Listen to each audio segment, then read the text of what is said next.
That's a deal, right? That's a deal, right? Ay, coming down like precipitation. I ain't never met a limitation. Hater plotting my elimination. Gotta go to Google for the information. I'm a superstar, so I gotta shine. Top dollar be the bottom line. Bottom feeding niggas out of line. Turn your heart rate to a dotted line. Yeah, my zodiac probably dollar sign. Got the energy to win it, my nigga, I'm feeling great. Got a date with destiny, focusing on my fate. I don't give a fuck what you rapping, you been a fake. I'm everything that they ain't, it can't be, it won't be. Wanna see me fall, I can't go, I won't leave. Coming from the block with plain clothes and police. Straight up to the top with bankrolls and rollies. Ride with me if you ride with me, you can slide with me if you feel like 550 on the 5 sticky, come get high with me, that's a deal, right? Ride with me if you ride with me, you can slide with me if you feel like 550 on the 5 sticky, come get high with me, that's a deal, right? That's a deal, right? That's a bet, right? That's a bet, right? That's a deal, right? That's a deal, right? That's a bet, right? That's a deal, right? That's a deal, right? That's a bet, right? That's a deal, right? That's a deal, right? Ay, 12 can't really stop shit, so I'm still pushing like a mosh pit. Ice dripping, think I'm hot shit. In a yellow bucket with the mop stick. I've been jugging jams like wholesale. Everything must go sell. Hitting bitches with the old well. Need 100 million on the low scale. On my worst night, I'm the best nigga. Wouldn't mess with you, couldn't cap to him. Homie spotted me like 700, brought 1100 right back to him. If I can't do it, then it ain't real. I just make dollars, I don't make deals. I've been going hard in the paint, still blowing kush clouds till I can't feel like. Ride with me if you ride with me, you can slide with me if you feel like 550 on the 5 sticky, come get high with me, that's a deal, right? Ride with me if you ride with me, you can slide with me if you feel like 550 on the 5 sticky, come get high with me, that's a deal, right? That's a deal, right? That's a bet, right? That's a bet, right? That's a deal, right? That's a deal, right? That's a bet, right? That's a deal, right? That's a deal, right? That's a bet, right? That's a deal, right? That's a deal, right?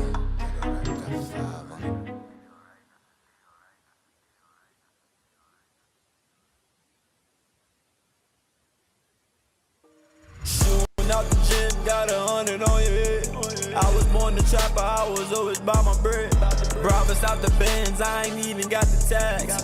Too much motion on me, all I wanna do is spin. Too much motion on me, all I wanna do is spin. Too much motion on me, all I wanna do is spin. Too much motion on me, all I wanna do is spin. Too much motion on me, all I wanna do is spin. I'm in a Rolls Royce, all black, this shit a phantom. I was off the pill, I done missed my fight to Paris. These blood diamonds got 100K on my air. And my bitches, they want it, they get it, cause money the answer. I be smoking that gas all day, my mind be blank. Got a new AP for watch, my shit go blank. It's all money and marathon all day. I got them checks coming in, every month I get paid. Too much motion on me, all I wanna do is spin. Too much motion on me, all I wanna do is spin. Too much motion on me, all I wanna do is spin. Too much motion on me, all I wanna do is spin. Hellcat, track hard, goes paper spade. Rockin' chrome hard when I'm stepping out, going stage to stage. I stayed down, y'all still broke, I can feel the hate. Two-step like James Harden, make it fade away. Been living good, eating caviar, watching tennis. I'm a big dog, I don't back and forth for no peasant. She shaking ass, she drinking down in my section. I'ma spend all my money, I'm a big stepper. Shooting out the gym, got 100 on your head. I was born to trapper, I was always by my bread. Robbers out the Benz, I ain't even got the tags. Too much motion on me, all I wanna do is spin. Too much motion on me, all I wanna do is spin. Too much motion on me, all I wanna do is spin. Too much motion on me, all I wanna do is spin. Too much motion on me, all I wanna do is spin.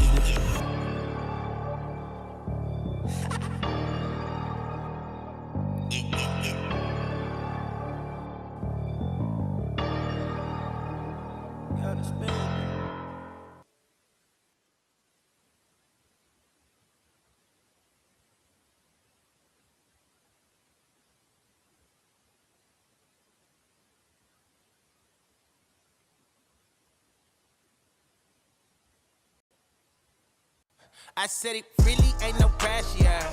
It's what Davy, yeah. Shawty wanna leave me, new bitch deadlier.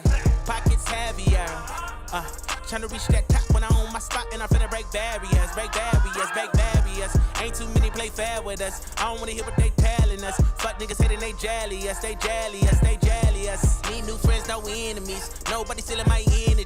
I ain't really giving out sympathy, no sympathy. I said I've been there. All right, y'all know how this goes. This is all secondhand. Don't come for me. I ain't got no money. My little temp job ended. Okay, so I got a lot of time, is what I'm trying to tell y'all. And tonight's gonna be very petty. So with that in mind, y'all see what this is: entertainment and education purposes. So let's go ahead and start, shall we? Let's go.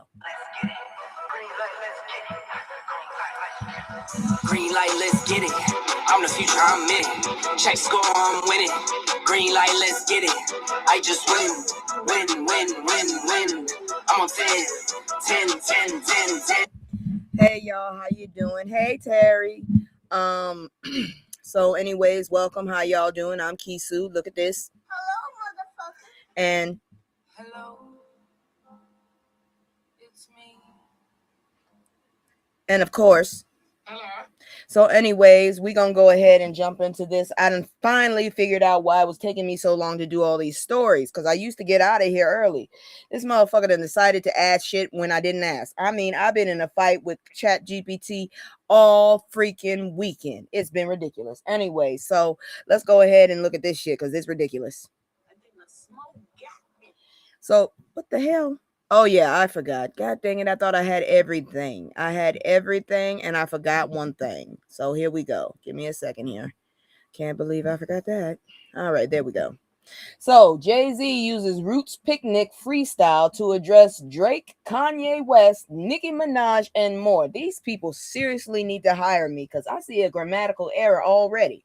Anyways, after 7 years away from the stage, Jay-Z returned to the Roots Picnic in Philadelphia and immediately reminded people why he's one of hip-hop's biggest names. More than 40,000 fans packed the event expecting a concert. What they got was a concert and a warning shot. Oh hell.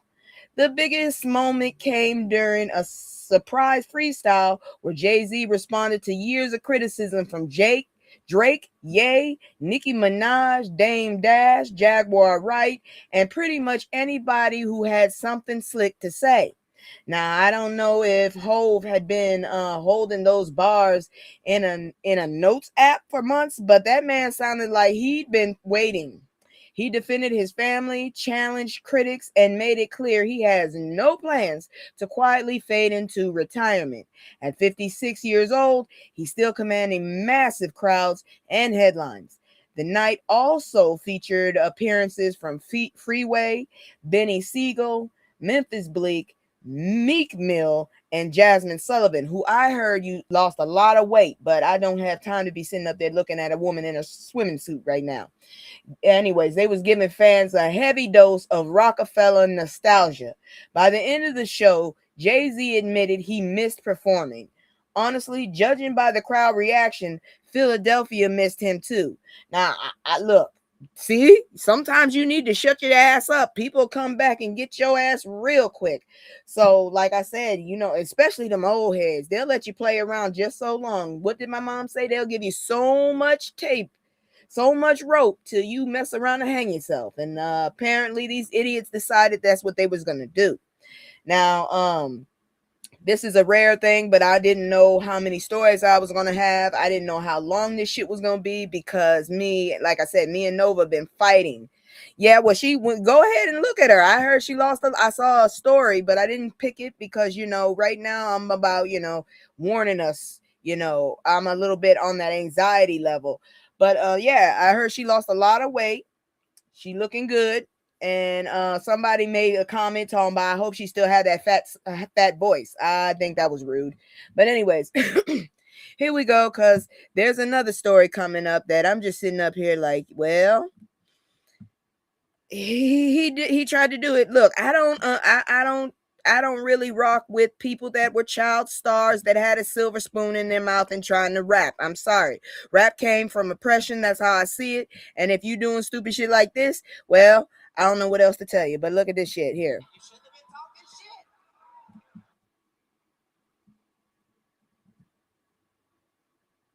Oh shit, where did it go?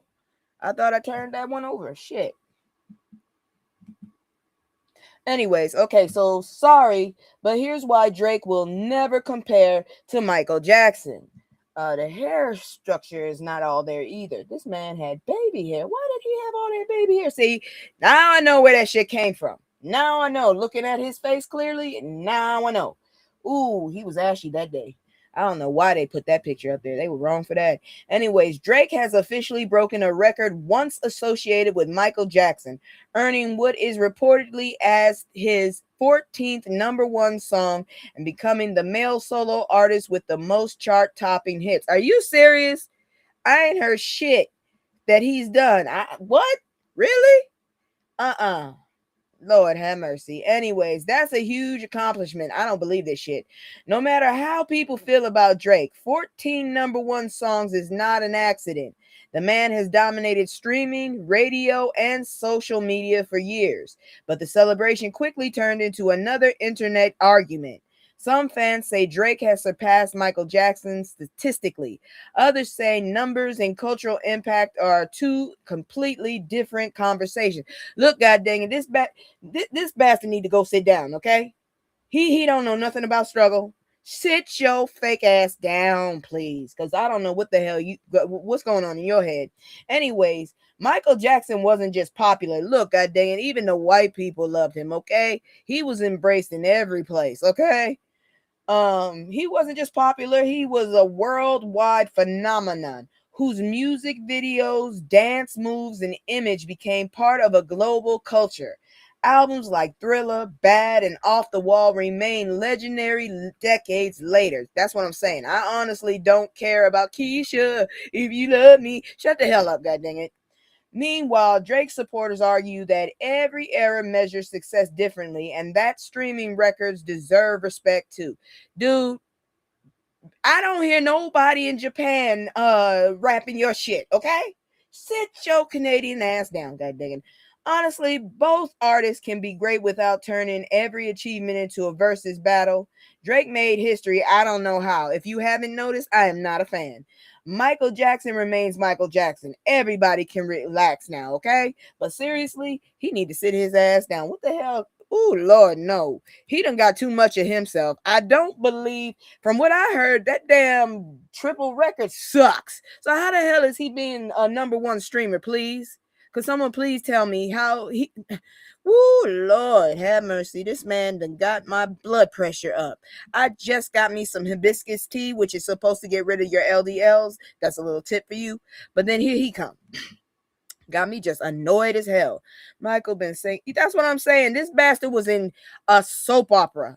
I can't trust your ass if you was in a soap opera. I hate fucking soap operas. It's too much damn drama. Get the fucking shit over. Say what the hell you been doing. You've been sleeping with the motherfucker for 5 years. Just tell people that's what happened and stop going around the corner and shit. I ain't got time for that. It's too much drama. Shit. But anyways, we're going to go do my commercial real quick if you like what I'm doing. And if you don't like what I'm doing, go ahead and hit me up in the comments. Like, share. Please share my stuff so I can get around because, you know, I'm always talking about these motherfuckers. So I'm getting suppressed and I'm not that big. How does that work? Anyways, please share my shit. Like, subscribe. And if you see a little button that says hype that, push that too, please, because I don't understand it. I saw it once. I haven't seen it since. But anyways, here go my commercial. It's just me and the fam. It's just me and the fam. It's just me and the fam. It's just me and it's just me and the fam. Yeah. It's just me and the fam. See my little tay, that's my girl, that's my mascot. No one's go for hours and some hours till we pass out. Stay inside the house, turned up with the racks out. Stay inside the house, turn. Okay, thank God. I didn't know if it was up there or not. You know, I need to stretch this damn screen. But anyways, another mysterious death strikes a nerve. Again, we having some issues with people disappearing and being found in the worst ways possible. So many people are still demanding answers after the death of 16-year-old Juliana, I don't know how to say that, Nitzita, I hope I said that right, in Charlotte, North Carolina. Juliana was reported missing in April and later found hanging on church property in May. Y'all some devilish people. Can y'all please stop letting your kids walk alone, especially if they ain't, built to beat the shit out of some racists? Anyways, the authorities ruled the death as self-deletion. I doubt that, and said no further investigation was needed. I think a lot of investigation is needed. I don't think that's what really happened. That ruling has not satisfied everyone. I'm not satisfied. Shit, y'all love to be sitting up there. Oh, it was that, when it wasn't something. It was totally something else. Now, let's be fair. Questioning a ruling is not proof of foul play. At the same time, families and communities often want transparency when a young person dies under troubling circumstances. Critics have pointed to the lack of public information, while others have questioned whether all possible leads were fully examined. Right now, there is no public evidence proving homicide, but there is clearly a trust issue. I don't trust your ass at all. And until more information is released, many people are likely going to continue asking the same questions. Did investigators truly answer everything that needed answering? I seriously want to know, because honestly, I don't trust y'all bastards at all. Y'all be doing some crazy ass shit that be pissing me off. So, nah, y'all don't want to do half of the shit that you supposed to do when the person don't look like y'all. And that's the truth. I don't know what else to tell you, but that's the goddamn truth. Tell me I'm a liar and we can go ahead and look at the statistics, okay? Now, this next one, I don't know what to tell y'all. I don't know what to call it, but we going to talk about it. That's for damn sure.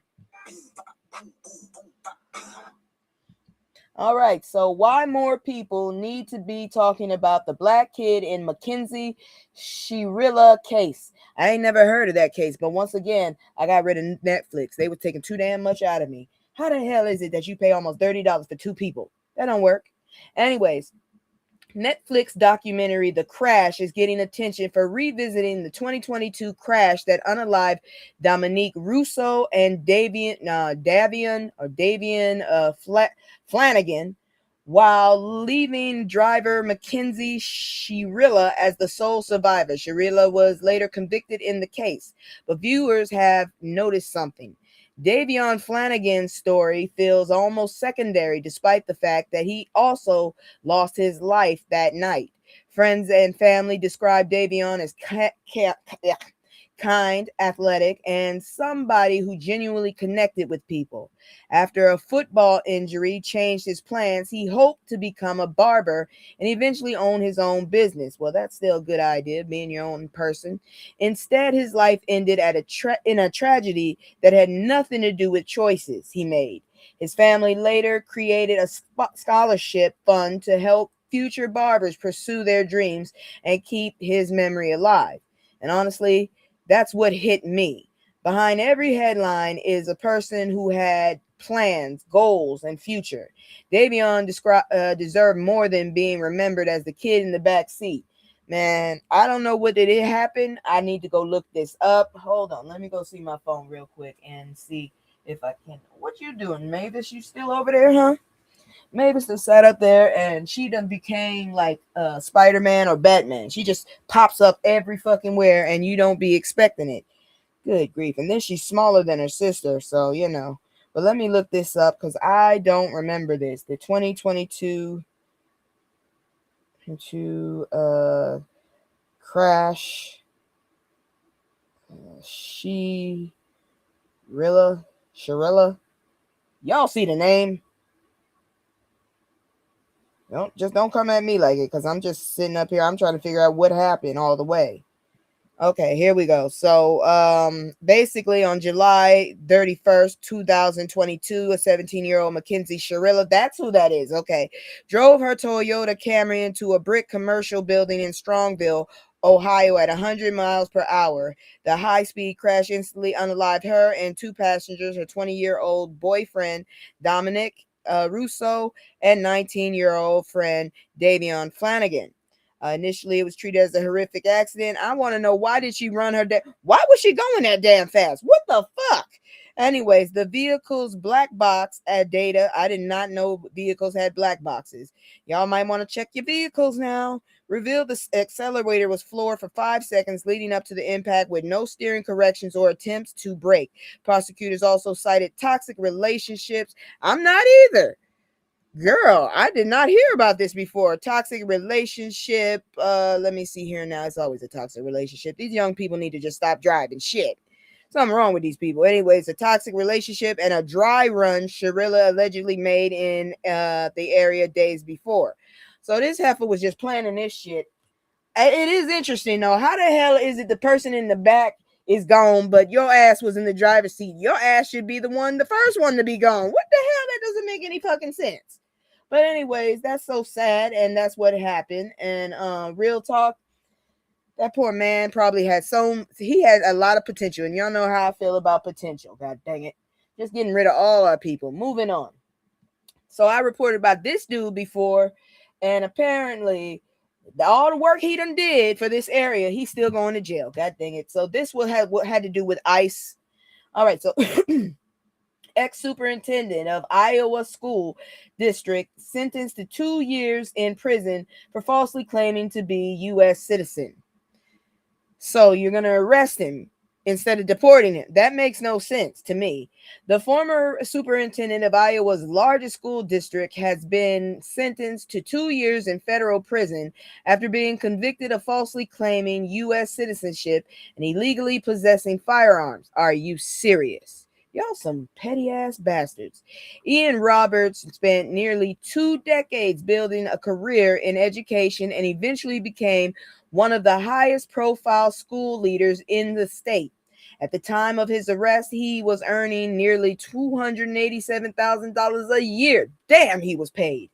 According to prosecutors, Roberts used false employment authorization during his career and later found himself facing federal charges. During sentencing, the judge emphasized the importance of public trust in leadership positions. I know you ain't saying that shit. Because I reported it. I know this bastard ain't saying some shit about transparency and leadership. Have y'all seen the orangutan, the ugly ass naked orangutan up there in the White House? And all his scary ass demonically infueled animals. Y'all ain't seen that zoo up there? And you want to talk about this man? At least was a benefit to his community. Shit, this motherfucker ain't done nothing nice for nobody except for his rich friends. Oh Lord, I know y'all ain't talking about the shit, calling the pot, calling the damn pot, calling the kettle black. That's all I'm saying. Anyways, Roberts apologized in court and expressed regret for his actions after completing his prison sentence. He's expected to be deported to Guyana. Are you serious? After y'all make this man deal with y'all shit and possibly put him to work for pennies on the dollar, then you gonna kick him out, you dirty ass bastards. Honestly, this story is a reminder that success does not erase accountability. You can spend years building a reputation, but once trust is broken, rebuilding it becomes much harder. And in leadership positions, trust is often the most valuable thing a person has. Yeah, no. See, the script is saying that, but I'm telling you right damn now, this man should be able to be here. He was a benefit to his goddamn community. Let's talk about the motherfuckers that are in charge of this country. That's about to be a third, fourth world country in a minute. I know y'all ain't talking. Their law is for them, then laws for us, the injustice. That's what I'm saying. The man, you gonna kick the man out after he done sat up there and straightened out your goddamn education system. You dirty bastards. But moving on, because, you know, like I said, we got some stories, and I got another fashion show, and we got to have part 8 of this conversation between Nicki and James. You know who I'm talking about. Anyways, federal judge won't block Drumpf's sweeping voter list order. You know what? You can kiss my ass. I don't care. If my name is on the list, you can't stop me. I'm still going to go vote. I got all my paperwork. I know where the fuck it is. You can't stop me. I've been here. My damn relatives started off in the Geechee Islands and over in there in the Carolinas, came down to Mississippi, integrated with the Natchez tribe. You can't get rid of my ass. I refuse. Now, moving on. Let's talk about this stupid shit. A federal judge has refused, of course, to stop an executive order from the Drumpf administration that could create a national voter list and change how mail-in voting works. Well, I hope it fucks you up too, you dirty old ass fucker. The judge said it was too early to intervene because the system hasn't actually been implemented yet. So you want them to do the damage first, then you're gonna step in? If you see the fucking fire, put it out before it becomes a 3 alarm a fucking forest fire. Why would you just sit there and look at the little embers? You look at the embers as they like burn a little. Oh, look, so pretty. Oh shit, there goes the forest. What the fuck? I bit my tongue. All right. The judge said, oh Lord, here's why people are paying attention. The order would have federal agencies help create lists of eligible voters. The Postal Service would then use those lists. These motherfuckers almost at bankrupt. What the fuck are you talking about? Would use those lists when handling mail-in ballots. Critics worry that if someone's name gets left off by mistake, it's a whole bunch of people gonna be off that bitch by mistake, they could lose access to voting by mail. Voting rights groups argue election rules belong to states and Congress, not the White House. Supporters argue it's about election security. The fight is far from over. Civil rights organizations have already said they'll be right back in court in the administration if the administration moves forward. You know they are. Who the hell are you talking about? You know they are. They dirty. They dirty as hell. I think they are the Antichrist. Everybody sitting up there talking. I said it first. Ridiculous. SCOTUS has given Drumpf so many free passes. That's what I'm saying. But recently I heard he done put his ass out too far, because now he's taking shit to his personal life and he's not immune to that. Like he trying to go after the woman he done essayed. Oh Lord, the indignity and the caucasity. And honestly, whenever the government starts making giant lists, my first question is always, how accurate are those lists going to be? Because we've all dealt with bureaucracies before. Motherfuckers, y'all gonna do some dirty ass shit. I don't trust y'all as far as I can throw y'all. I don't trust y'all. I'm just saying. That's all I'm saying. I don't trust y'all as far as I can throw you. Let me see if I can get this. So, here go another dumbass. God dang it. This archer is always trying to cheat. Yes, he is. And apparently now we got heifers that just, oh, you a dumb heifer. Gosh darn it. This is skin folk, not kinfolk right here. Because you got to be a dumbass heifer to sit up here. I hate when they have stories like this because it just makes us all look god dang bad. Georgia judge in trouble for having, in the workplace near her clerks. You nasty heifer. Can't y'all wait to go home? Oh Lord, see, this is the one. You do 5 steps forward, and then a heifer pushes you about 15 steps back. Man, bitch. So, a federal investigation found that Georgia Judge Eleanor Ross had a 2-year relationship with a police commander that allegedly included encounters inside her chambers during work hours. Could you have at least wait for everybody to leave? You dirty heifer. Employees reported hearing kissing, music, and other sounds that made the workplace uncomfortable. I'd have sued you. Ross is no ordinary judge. She made history as the first Black woman to serve the Northern District of Georgia federal bench after being nominated by President Obama. Oh, this is gonna be so fucked up. She's Black and she got fucking nominated by Obama. And she's so inappropriate. You dirty heifer. Fuck. At first, she denied the allegation, so she's a liar. Later, she admitted the relationship and accepted responsibility. Why did you do it in the first place? You're a grown-ass woman. See, this is why I don't understand shit. The punishment stopped short of removing her from the bench. I beg your pardon? I don't give a fuck what color you are. She needs to be pulled off the fucking bench. She's a dirty ass heifer. I don't care what color you are. But she received a reprimand and can no longer hold certain judicial leadership positions. This story is a reminder that accomplishments don't make anyone immune from bad decisions. You dumb ass heifer. Oh, Lord. Damn it. This hell... Oh. That's how I feel. This bitch. Oh, Lord. People should remember her historic achievement. Unfortunately, people are going to remember this headline instead. That's why I'm cussing. That's why I'm upset. You ignorant bitch. We done went 5 steps forward. Your ass done pushed us 15 steps back. You dirty heifer. Your ass should just go sit on some ice if it's that bad. Shit. Moving on. Okay, so wait a minute. Nope. Not this one. Not this one. Not yet.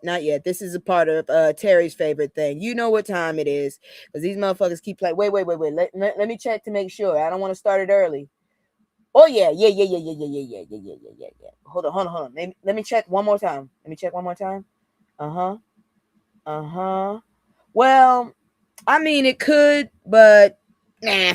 We're going to keep it going until we get to that part because there's some other stories that y'all got to. Tonight's petty. I promise you, tonight is petty as hell. That's all I'm going to say. Tonight is so damn petty. I don't know where it starts and where it ends. But let me continue, okay? So this one is a good story. Remember how I said they trying to ban black books? Well, they did it again because I think Roots was banned before. Check this shit out. I'm just like, what the fuck?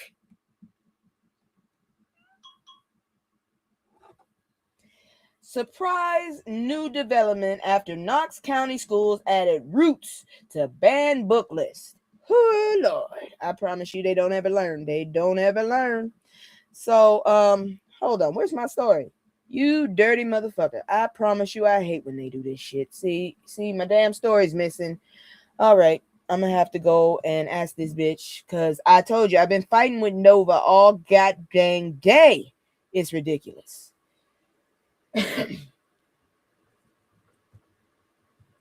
Give me a second. Any fucking time I ask for 2 minutes, this bastard can do the shit. But when I ask for like the stories, they want to give me 3, 4, 5 minutes. We hear 3 hours. I don't like that.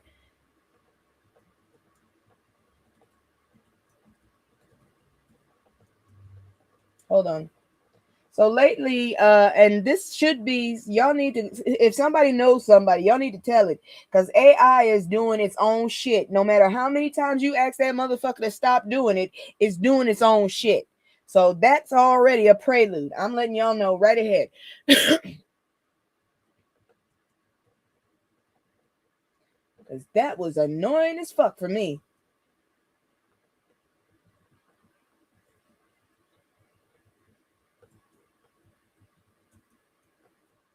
Hold on, here we go. All right. This motherfucker be. All right, so let's get this straight. A school district in Tennessee looked at Alex Haley's Roots, one of the most important books ever written about slavery, Black history, family lineage, and survival, and said, yeah, let's take that off the shelves. Make it make sense. We're talking about Roots, not some random book nobody ever heard of. We're talking about a Pulitzer Prize winning novel that introduced generations of Americans to the story of Kunta Kinte. We will never get that motherfucker's name out of our heads, and the brutal realities of the transatlantic slave trade.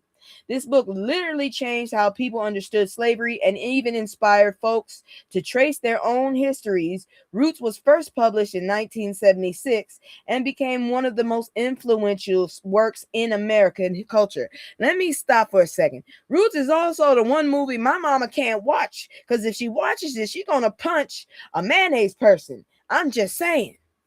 But here's the problem.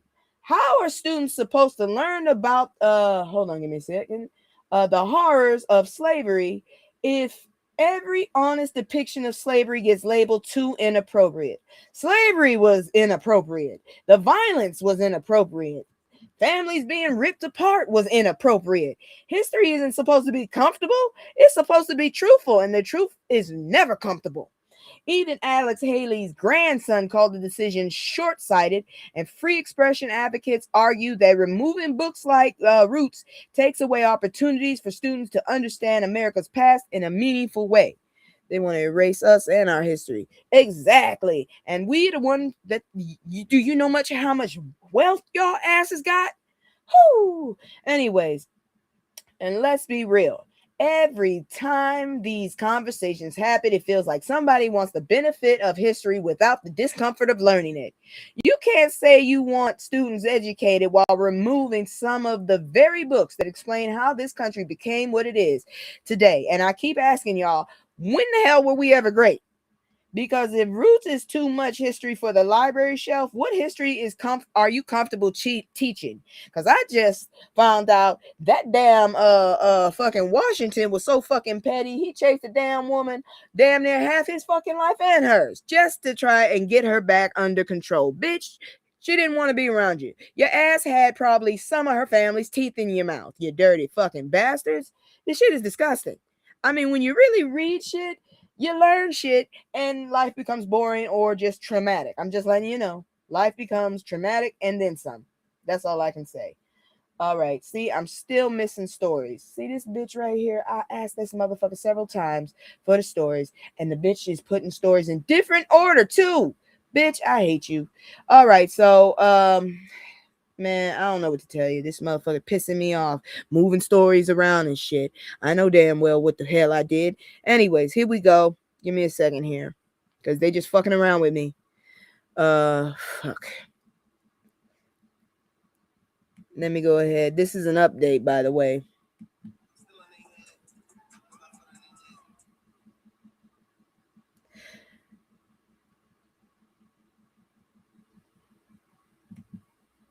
So, exclusive. New York City Mayor Zoran Mamdani explains the mission behind housing initiative to help Black and brown families. By damn time somebody act like they got some goddamn morals.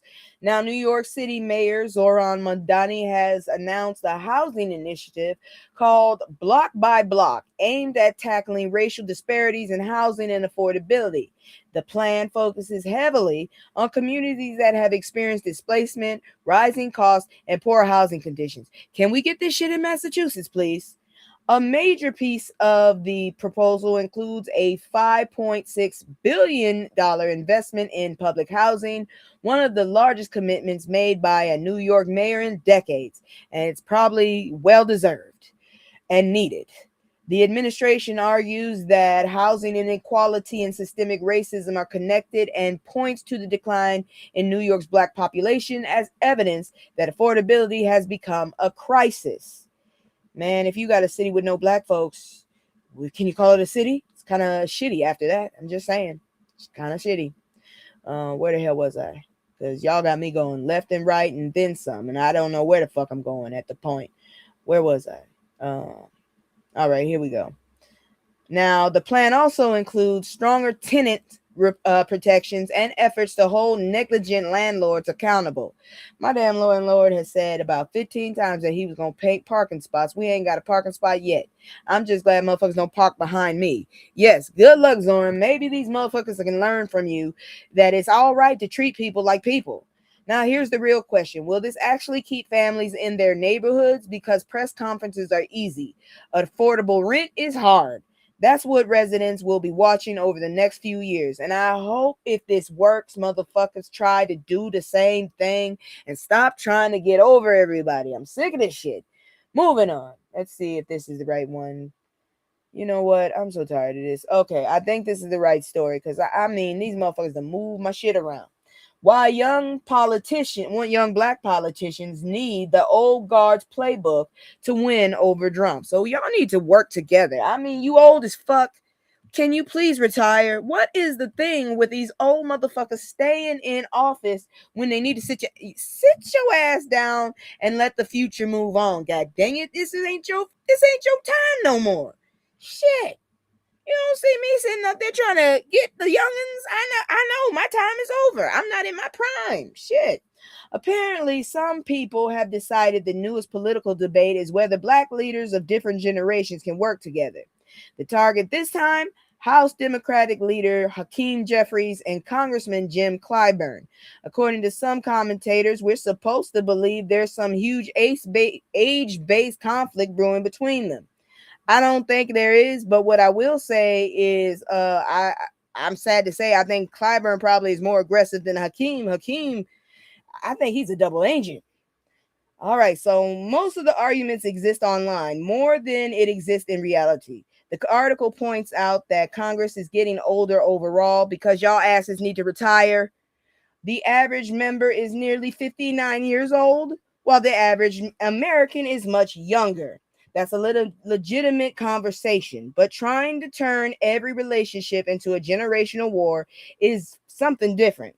The truth is, you can appreciate Hakeem Jeffrey's energy. What energy are you talking about, please? And still respect Clyde Burns' experience. Crazy concept, I know. Y'all motherfuckers, y'all getting on my nerves. I don't believe it. I don't believe it at all. Give me a second here. Because, like I said, everything is everywhere about this shit. I don't know where my stories are supposed to be anymore. Oh, see what I'm saying? My damn stories are everywhere now. Where am I? Okay, yeah. Here we go. But here we go. The article uses an African proverb. Young publishers don't need bootlicks. No, we don't. The article uses an African proverb. The youth walk faster, but age knows the road. That's the whole story. Movements need fresh ideas, but movements also need people who have already survived battles and know where the traps are. Because walking fast is great.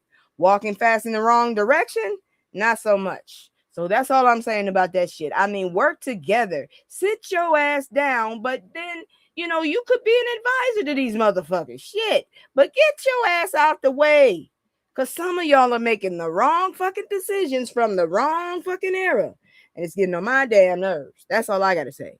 Because seriously, some of the damn ideas y'all got is ridiculous. Do you know some of these dumbasses literally say that slavery is good? Fuck you. Slavery good for y'all, not for us. Who for who?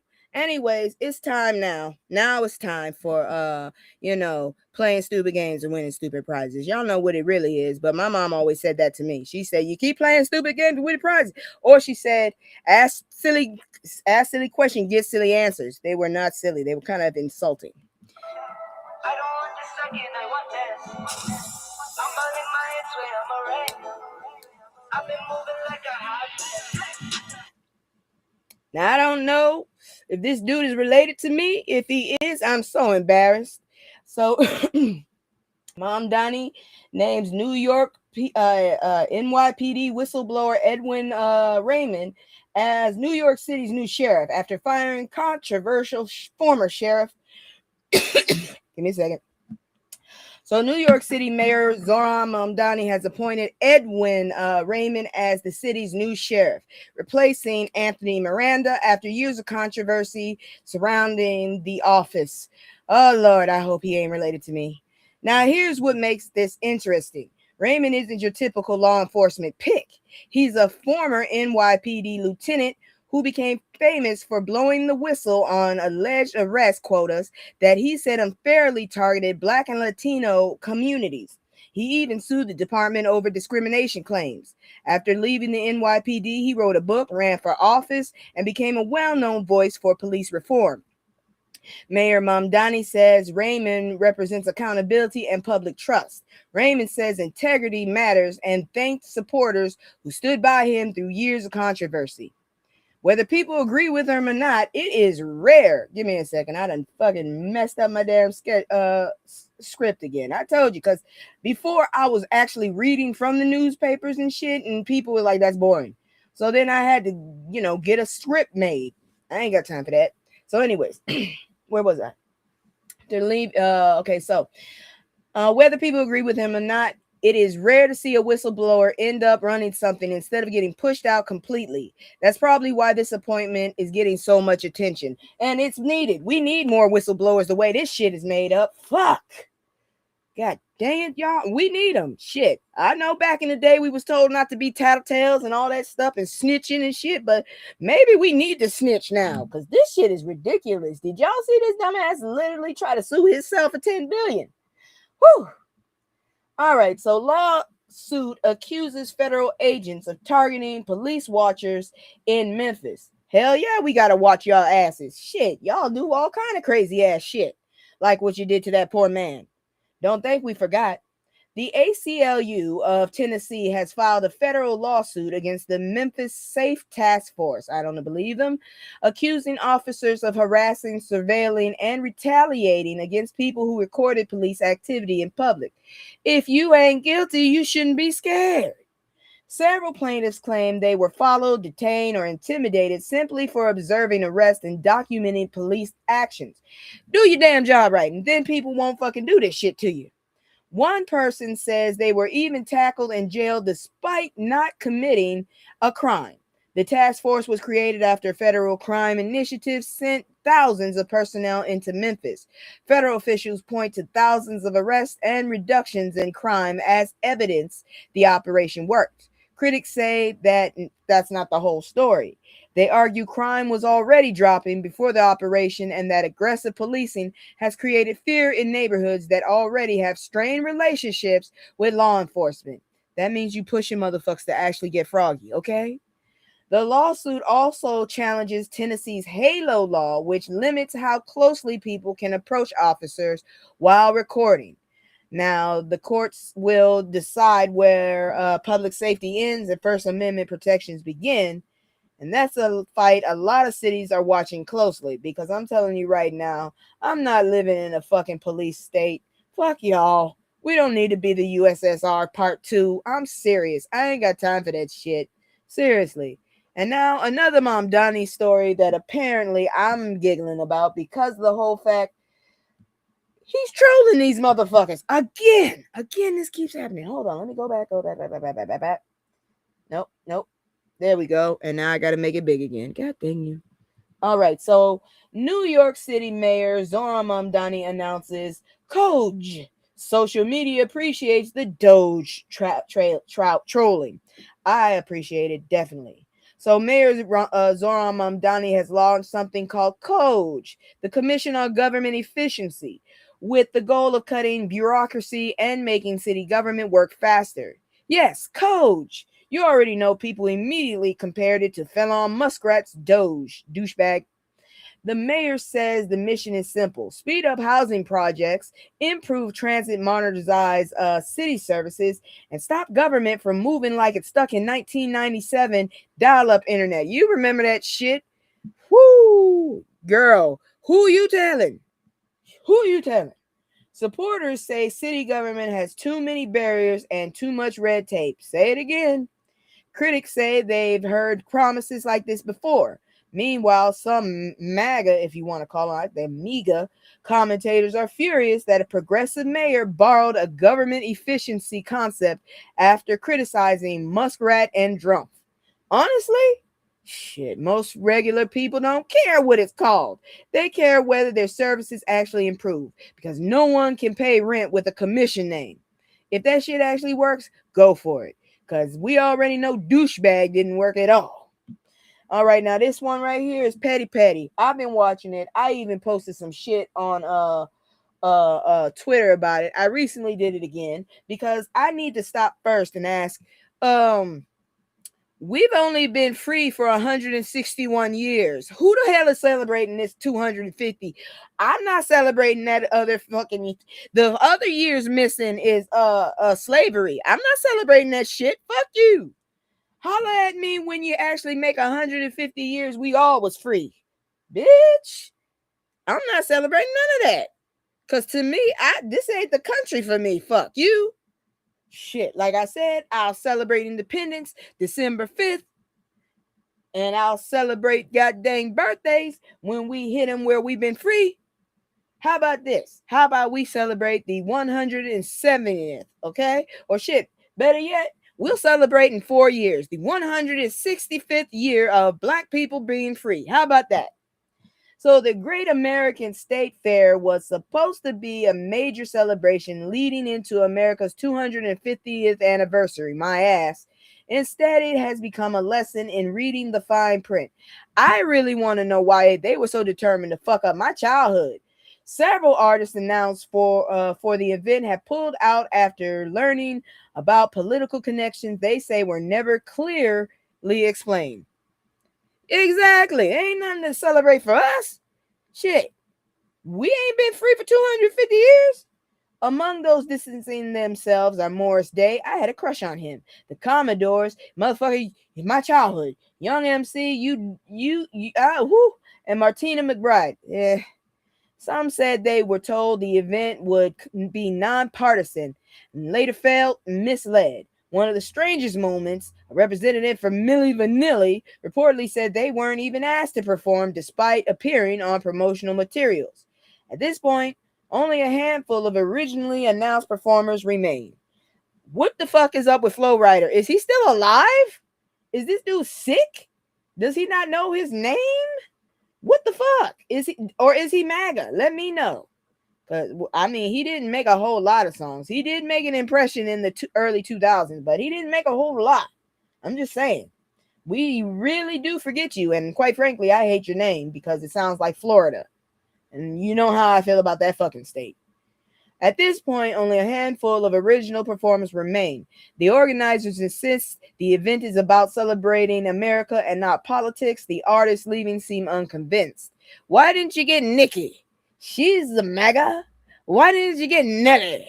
He's MAGA. Why didn't you get Snoop? He's MAGA. And what about Ice Cube? He's MAGA. They would have probably done it. Honestly, if performers keep discovering they're booked for your event through social media, it's probably not the strongest planning strategy. And that's putting it nicely. Y'all motherfuckers dirty as hell. Y'all always trying to get over motherfuckers. Get on my goddamn nerves. Shit. Anyways, moving on. So Memphis residents have now filed a lawsuit alleging ICE is violating constitutional rights. I think it's true, but if y'all want to say alleged, fine then. Say alleged.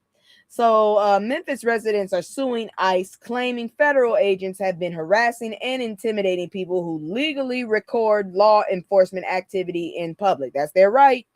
The lawsuit filed by the ACLU includes allegations that agents followed observers home, threatened them with arrest, and tried to stop them from documenting operations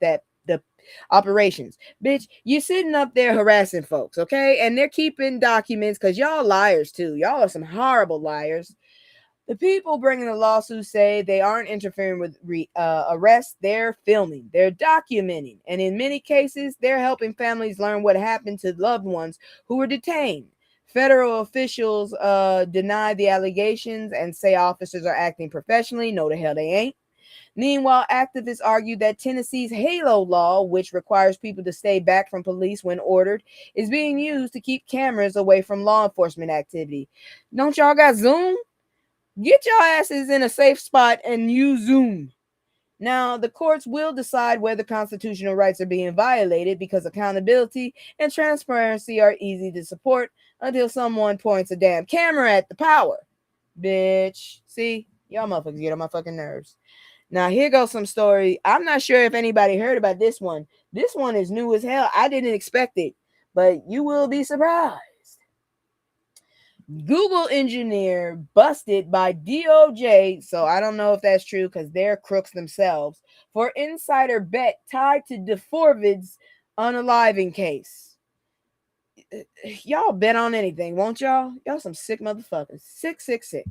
Federal prosecutors say a Google engineer turned confidential company data into more than 1.2 million in betting profits. I think we all knew this motherfucker was guilty. What the fuck? I didn't know we could bet on that shit. I wouldn't have, but still. According to the DOJ, Michelle Spagnuolo, don't care about that, allegedly used internal Google research trend information before it became public and placed massive bets on prediction markets. Prosecutors say he wagered, that's a man? Okay. Roughly 2.7 million and walked away with over 1.2 million in profits. Authorities claim he repeatedly adjusted bets as internal rankings changed. That's where the problem begins. The other shit wasn't. The data was reportedly marked Google confidential and only available to a limited number of employees. Google has placed him on leave and says it is cooperating with investigators. If convicted, he could face decades in prison. People hear betting and think Vegas. These motherfuckers here. And federal prosecutors heard inside trading. And those are two very different conversations. That's a dirty, greedy ass motherfucker. That shit is nothing to sit up there and try and bet on. Y'all bet on your mamas, I think. Nasty. Anyways, here goes some more. Excuse me, FAFO. But let me take a drink first.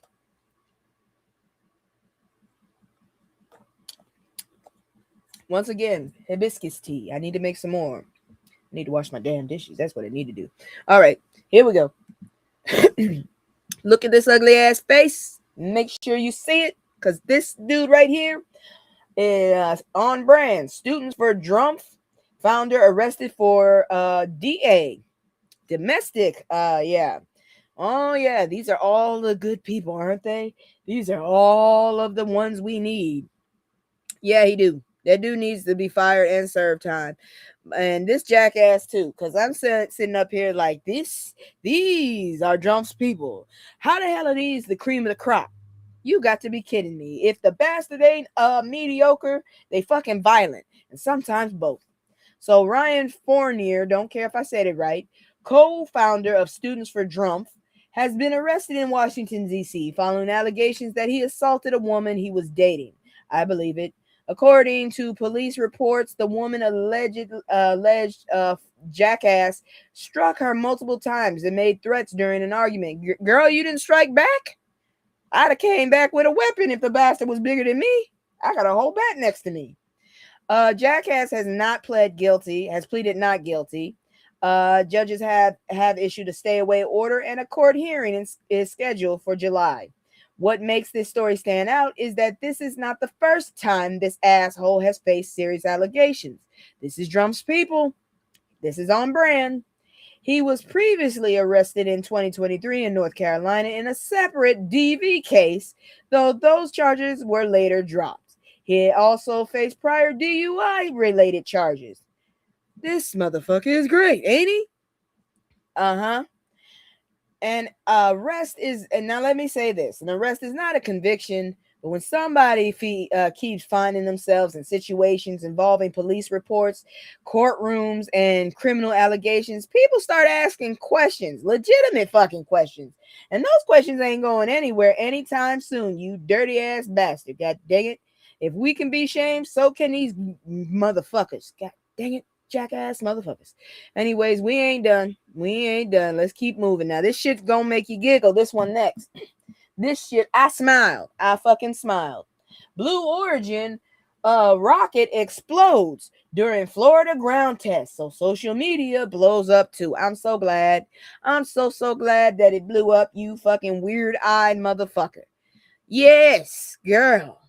This shit right here, though, I laughed my ass off when I saw the news about this shit. Oh, I'm so glad. Good. Do it again. Waste some more money of yours, because I ain't giving you hardly nothing. Shit. I promise you, I'm working on fucking boycotting these motherfuckers, but shit, I already cut off Walmart. So right now, I need to find somebody who's actually willing to do the fucking work, like these companies. Then I'll go to them, because this shit right here is hard. This is funny, though. This is fucking funny. So Jeff Bezos, the weird-eyed motherfucker, Blue Origin suffered a major setback after a New Glenn rocket exploded during a launch pad test in Florida. I hope that it scorched the earth too, because I really can't stand Florida. The explosion happened during a hot fire test before launch. Thankfully, no injuries were reported and all personnel were accounted for. An investigation is now underway. Oh, you'll do an investigation for this shit? Okay, right. What's especially troubling is that this isn't the first problem involving New Glenn. Earlier this year, another mission experienced issues after the second stage failed to properly deliver payload. I hope nobody rides on these things. For your health, you might not want to get on these bitches. What's especially troubling, but okay, here we go. Blue Origin has warned that debris could wash ashore and advised the public not to touch anything they find. Jeff Bezos called it a rough day and vowed to rebuild. Honestly, I've seen many of people trolling this motherfucker like, yeah, that could have fed a bunch of people. That could have done a whole lot. And this bastard talking about taxing the rich won't affect anybody. Yes, it will, you dirty bastards. You pay what you owe. And honestly, space doesn't care how rich you are. Gravity remains undefeated. That's why rocket science is still rocket science, you dumbass. I hope they keep breaking. Because you rich motherfuckers are entitled. You fuckers need to connect to people because you're still human. I don't know what got in your head. Maybe it was a demon. Maybe it was a damn bug. But you're getting on my nerves. And here's another one. I'm glad this motherfucker is having a rough year because he won't shut his stupid ass mouth. You might already know who I'm talking about. Why 2026 might be Stephen A. Smith's karma year. So Stephen A. Smith says 2026 has been one of the toughest years of his life because you won't shut your ass up. If you shut your mouth up, maybe it won't be so rough. Stay in your goddamn lane. You supposed to be a damn ESPN personality. You all in the lane where it comes to oh Lord, get on my fucking nerves. The ESPN personality recently spoke out about criticism he's received from multiple directions, including a joke made by Kevin Hart. Oh, that's bad. That clearly hit a nerve because that another trash panda attacking a trash panda. Amazing. Amazing is what I say. God dang it. I regret nothing. Man, that still ain't working. I wish it would, but it's not working. So shit. Sensational. Anyways. So that apparently hit a nerve. Smith said he was hurt because the joke came from someone he considered a friend. Trash pandas don't have loyalty. Girl. Trash, that's a 5 head. What the hell are you talking about? Shit, that's a 7 head. That shit is reaching back. Man. But trash pandas have no loyalty. These trash pandas ain't loyal. He also claimed certain people with Democratic political circles want to silence his voice, despite the fact that he has long supported Democratic candidates and policies. When? Shut your ass up, please. We don't want to hear from you. Smith argues he's being unfairly portrayed by critics because you are a fucking sports news commentator. No one asked you about politics. You put your ass in that situation, dummy. Others argue his current problem stems from years of controversial comments and public feuds. Honestly, public life comes with public reactions. When your job is giving strong opinions every day, eventually people are going to have strong opinions about you. And whether people sympathize with Stephen A. Smith or not, I don't. One thing is clear. The conversation around him isn't slowing down anytime soon. And his mouth ain't shutting up anytime soon. I know damn well he will not shut that damn fly trap up. You gonna swallow some damn flies and maybe a frog or two if you keep your mouth open that long. Shit. Moving on. This one too made me laugh. How the fuck? Man, how? How do you get banned from a whole country? Not a state, a country. And this ain't even the first country. Ye has been what the hell did Travis do? Shit. That's all I can say. I mean, wow. Italy cancels Ye and Travis Scott concert over security concerns and protest fears. These motherfuckers don't want you in their whole country. How does that work? Damn. Two of the biggest names in hip-hop just got their European summer plans shut down. Italian officials have canceled planned performances by Ye and Travis Scott that were scheduled for July at the Pulse of Gaia Festival. I don't even want to go there because of that name. Authorities cited security concerns, potential protests, and public safety issues tied to hosting two massive events on back-to-back nights. For Ye, the controversy isn't new. Oh, isn't it? I think we all know it ain't new. European oppositions has continued following years of anti-Semitic remarks and public backlash. Several countries have already canceled or rejected appearances connected to him. Oh, yeah. Damn, they still mad at you for that? God dang, people are sensitive. Woo. I know a lot of people died, and I'm sorry about that, but damn. Travis Scott's planned appearance. Yeah, you're right. Travis Scott's planned appearance also drew scrutiny because of lingering concerns following the Astroworld tragedy that unalived 10 people in 2021. See what happens when you fuck around with fucking Kardashians? Your ass fucks around and does shit like this. Officials ultimately decided the combination of huge crowds, possible demonstrations, and security concerns created too much risk. When authorities started looking at concerts and see a potential public order problem instead of a music event, somebody's probably not making it to the stage.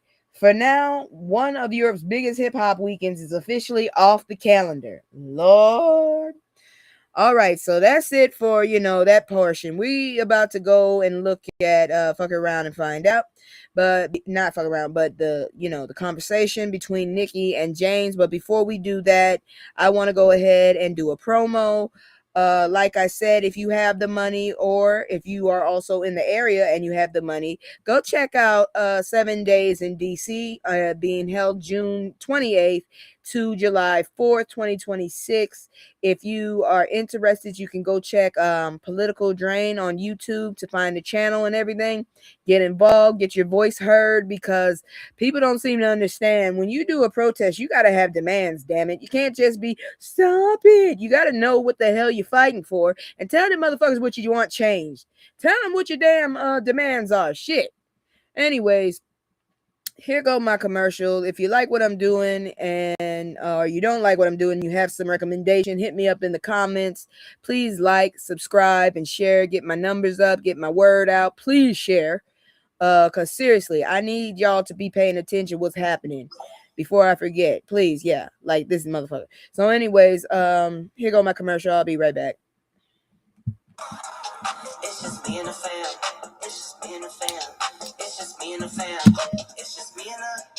It's just me and the fam. Yeah, yeah. It's just me and the fam. See my little titty, that's my girl, that's my mascot. No one's go for hours and some hours till we pass out. Stay inside the house, turned up with the racks out. Stay inside the house, turn. How that could happen? It wasn't that he didn't love his brothers. It wasn't his wife, our mother. He loved her, but he couldn't take it. Day after day and hour after hour, being treated like a nigger. On that job and in those streets and on those subways. And then coming home to his children, he didn't understand them at all. Who were moving further and further away from him because they're afraid of him. And also, which is even worse, afraid of the situation, the condition, which he represented. He was, after all, for a kid, you begin to see when you're called a nigger, you look at your father because you think your father can rule the world. Every kid thinks that. And your father cannot do anything about it. And then you begin to despise your father and you realize, oh, that's what a nigger is. And it's not your father's fault. And it's not your fault. It's the fault of the power, people who hold the power, because they have deliberately trained your father to be a slave. And they deliberately calculated that if he is a slave, you will be a slave. You will also accept it. And it'll go on forever. And slavery will last 1,000 years, which slaveholders said and believed. And now the bill is in. And they want from me or from you sympathy and understanding. I understand it all too well.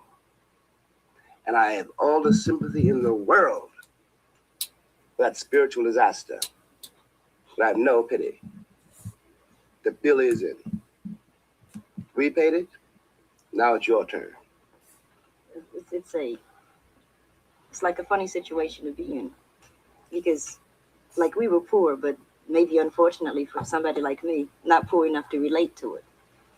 And that, we had enough to eat like that, things like that. So that my relationship to that whole syndrome, which remains true, I'm 28 to this day, is that I really don't understand it. I don't understand how on one hand, you say you're talking about like a black man, that he can be nothing in the streets and so fearful in his home, that he can be brutalized by some white person somewhere and then come home and treat, my mother, the same way that he was being treated, which perpetuates. You take somebody like me, I'm not married, right? Yes, but Nicki, I couldn't play my mother. Yes, I know. You know what I mean? I just couldn't deal with it. I said, no, this won't work. But Nicki, it's also true that since your mother played that role, you haven't got to. I couldn't. But you haven't got to. That's the point. Because she did. But her mother did. Yes, You know but what I mean? yes, but that's how we got here. What I really am trying to say is I don't want us to underestimate the price paid for us. I have a great deal of respect for those people, for my parents, for people that I don't know, for the whole, everybody who's shuffled. I'm not saying that. I'm just saying that it's a phenomenon to me how you could be mistreated and then come home and mistreat someone the same way. In order First of all, Nicki, you say mistreated, or I say mistreated. No. But in the mind of the person who is doing it, he's not mistreating you. No, I'm not dealing with that. Well, I'm not going to even, let's not for a minute. Let's say in the mind of, let's say your father, who is just an example of the mind of my father. You know what I mean? He is being mistreated. I'm not going to deal with the cracker that's mistreating him. I'm going to deal with him. He knows that he is not being treated with the respect due him as a person, as a black man. Okay. In order to get that together, when he comes into that house, he begins to brutalize my mother, for example. You see what I mean? Which becomes like a phenomenon to me, because I don't like white people and I'm afraid of black men, right? If you can follow what I'm saying without anybody writing a letter and saying sister, you know what I mean? But if you can. Okay, so what do you do? Listen, you have to. I think it's a cycle. Of course it is, but you see, this is one of the reasons I don't protest, but try to make clear that the words white and black don't mean anything. A man comes home. He is in a situation which he cannot control. He is a human being. It's got to come out somewhere. A poor Puerto Rican several years ago, for example, it's alleged. But I can see if this happened, why it happened. Cat came home and the 3-month-old baby was screaming, and as babies do. And he killed it. He didn't mean to kill it. He picked it up and threw it against the wall. Yeah, he didn't mean to kill it. It wasn't that. I understand, We will continue. But that was dark. That was a dark place to stop. But yeah, that's real talk. Like I said, future is the past is not comfortable. It's not pretty. I don't understand why they keep sitting up there thinking it's supposed to be. But anyways, we're gonna continue because it's still Black educational moment right now. Let me see here now. Nope, wrong one. And it's just gonna keep playing because that's what it does. It just keeps playing, even though you closed it. It just keeps playing. See, this shit is annoying. Give it a moment. I don't think it even knows it's shut. One moment. Okay. All right. So yeah, it is deep.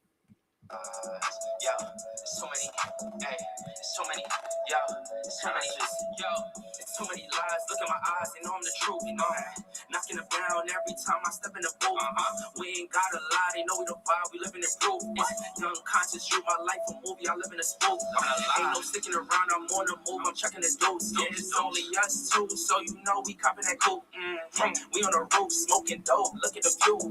Used to chill on the stove, now we out here breaking the nose. For real, I gotta change the font because I'm saying a lot of shit in that transition and nobody's seeing it. Anyways, this 1971 memo led the way to Project 2025. I wish I had a time machine. A document written in 1971 is suddenly getting a lot of attention again. Known as the Powell Memo, it was written by future Supreme Court Justice Lewis Powell for the U.S. Chamber of Commerce. The memo argued that business leaders needed to become more active in shaping politics, education, media, and public opinion. No, the hell they didn't. Why the hell? See, this is what happens when motherfuckers go into other lanes. These business people need to keep their asses out of the damn government, okay? At the time, Powell believed free enterprise was under attack from activists, academics, and political movements he saw as hostile to corporate interests. Bitch, that's our lives. More than 50 years later, critics say many of the strategies outlined in that memo have become reality. Some analysts connected to the modern conservative movement, debates over education, attacks on DEI programs, and efforts to reshape public institutions. Once again, once I get my shit together, I am so teaching at home. This shows you the government plans years ahead for wicked changes. Exactly. Can't trust none of them bastards. Anyways, let's see. Some analysts connected to Supporters argue these changes restore balance. No, the fuck they don't. Critics argue they concentrate power and weaken protections for vulnerable communities. Exactly. Whether you agree with this memo or hate it, I hate it. Understanding it helps explain why certain political battles keep showing up generations after generation. Because these bitches are greedy. Fuck. Sometimes the blueprint matters as much as the building. Let me tell you. Now let's continue because apparently we gonna have to repeat fucking what our ancestors did, and I really don't want to get hit by a water hose, but if I got to, god dang it, I will. Exclusive. From Selma to Harlem, activists launch massive Freedom Summer. Juneteenth surge after SCOTUS gutted voting rights.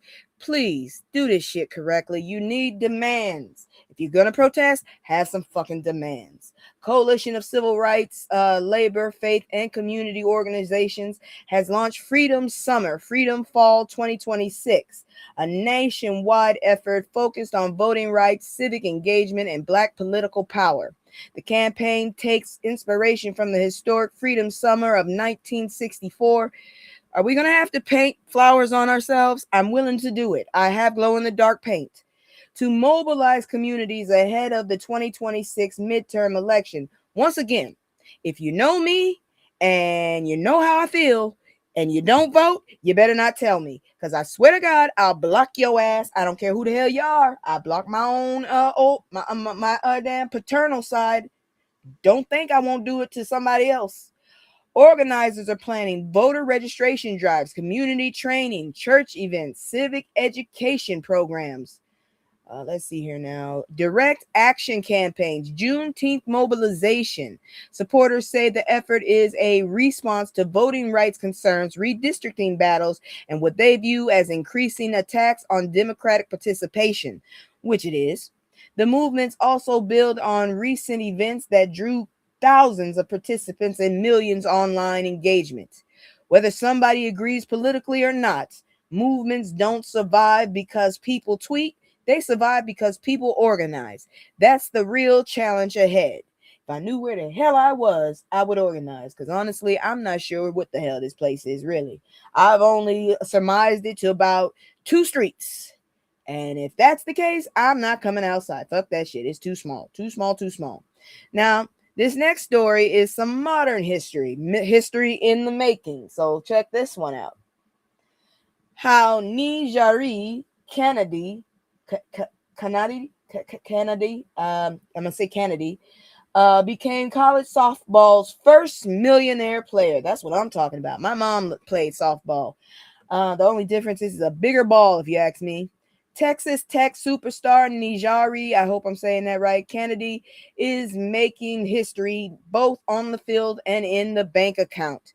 Kennedy has become college softball's first millionaire player through NIL deals and endorsements, while continuing to dominate as one of the best pitchers in the country.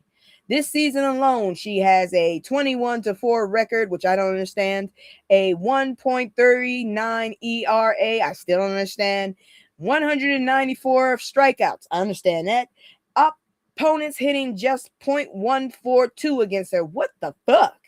She's also the only active player with more than 1,100 strikeouts and 100 career wins. That's what I'm talking about. This woman is terrifying.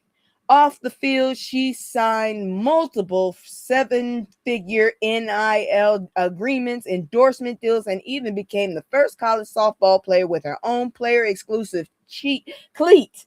Good grief. Now she's adding another first. After being selected second overall in Athletes Unlimited Softball League draft, she secured an agreement that includes ownership stake in the league's future success. And honestly, for years, people said women's sport couldn't generate this kind of money. Nijari Kennedy looked at that argument and struck it down. Damn it, she's making y'all eat y'all damn words. God dang it, all I can say is yes. Yes, yes, yes. Now it's time for some culture, because I know it's time for kids to get out of school. Some of them already out. Some of them are getting ready to come out. Either way, it's going to be a lot of shit. Let's just be serious. It's going to be some shit. Kids and a lot of energy. Check this out.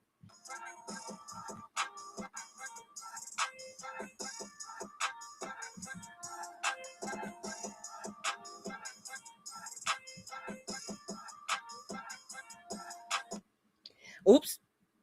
There you go. So, ways Black parents can keep kids learning this summer.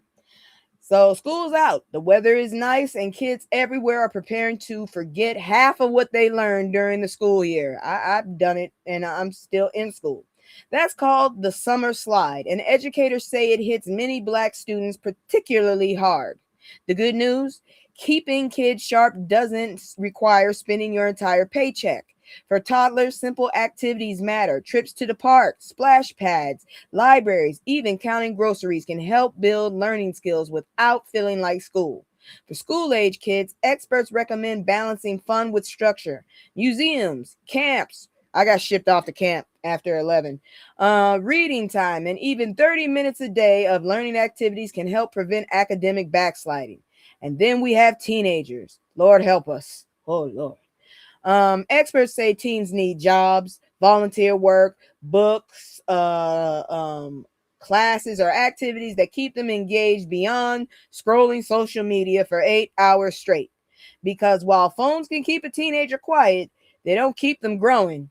The goal isn't to make summer feel like a punishment. The goal is making sure September doesn't feel like a start over. For real, because I'm serious. Some of them damn kids, I sit up there trying to teach you the motherfuckers, what the hell? You were on for 2 months. How you forget all this shit?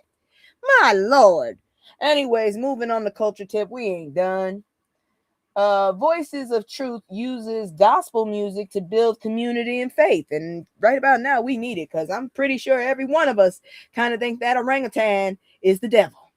What started as a student gospel ensemble at Florida State University, oh Lord, has grown into a traveling ministry bringing Black sacred traditions to communities around the country. Not all of those people look Black, but good luck with that.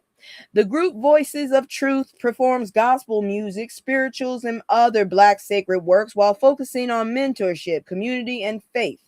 Members have performed at churches including Alfred Street Baptist Church and Mother Bethel AME Church, sharing music, cultural traditions with audiences both familiar and unfamiliar with Black church experience. Then there should be one of them grandmas that look at you, make you shut up and sit down, and somebody who got some damn peppermints. Always some peppermints. What's especially interesting is that many members aren't music majors. Some had little experience with Black church traditions before joining. Now they're learning not only music, but history, culture, and community responsibility, wherever the hell that came from. The group operates largely through grassroots fundraising. That's a noble idea for you. Yes, it is. The grassroots fundraising, relying on no donations, community support, and even snack sales to help future fund travel. I'll buy a little Debbie. In a world where everybody seems to be arguing, it's refreshing to see young people building something that brings people together. I hope it works because, damn it, I don't know what else to say about these crazy ass folks. They done drove me crazy. But now that's it for our cultural moment. We about to go ahead and get into our business moment, so get ready.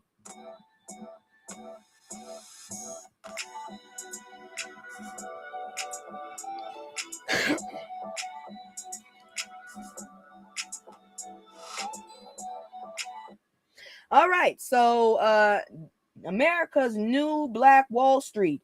10 cities where Black wealth is booming. 10 cities I need to probably move to. For years, people have asked where Black economic growth is happening. According to a new report, the answer is all over the country. The article highlights 10 cities where Black professionals, entrepreneurs, and families are building wealth, businesses, and strong communities. This list includes Atlanta, been there, Charlotte, never been there, Washington, D.C. I was actually supposed to go to Charlotte. Washington, D.C., been there, Houston, lived there, Baltimore, been there a little bit, Provo, where the fuck is that? Virginia Beach, know where that is, Nashville, Cheyenne, don't know where that is. Grand Prairie, Texas. I ain't going to Texas. Fuck that shit. There's a lot of places I ain't going to. I might just take my ass to New York. Fuck it. Because fuck this shit. You ain't get. Where is Provo? I need to know where Provo is. Provo.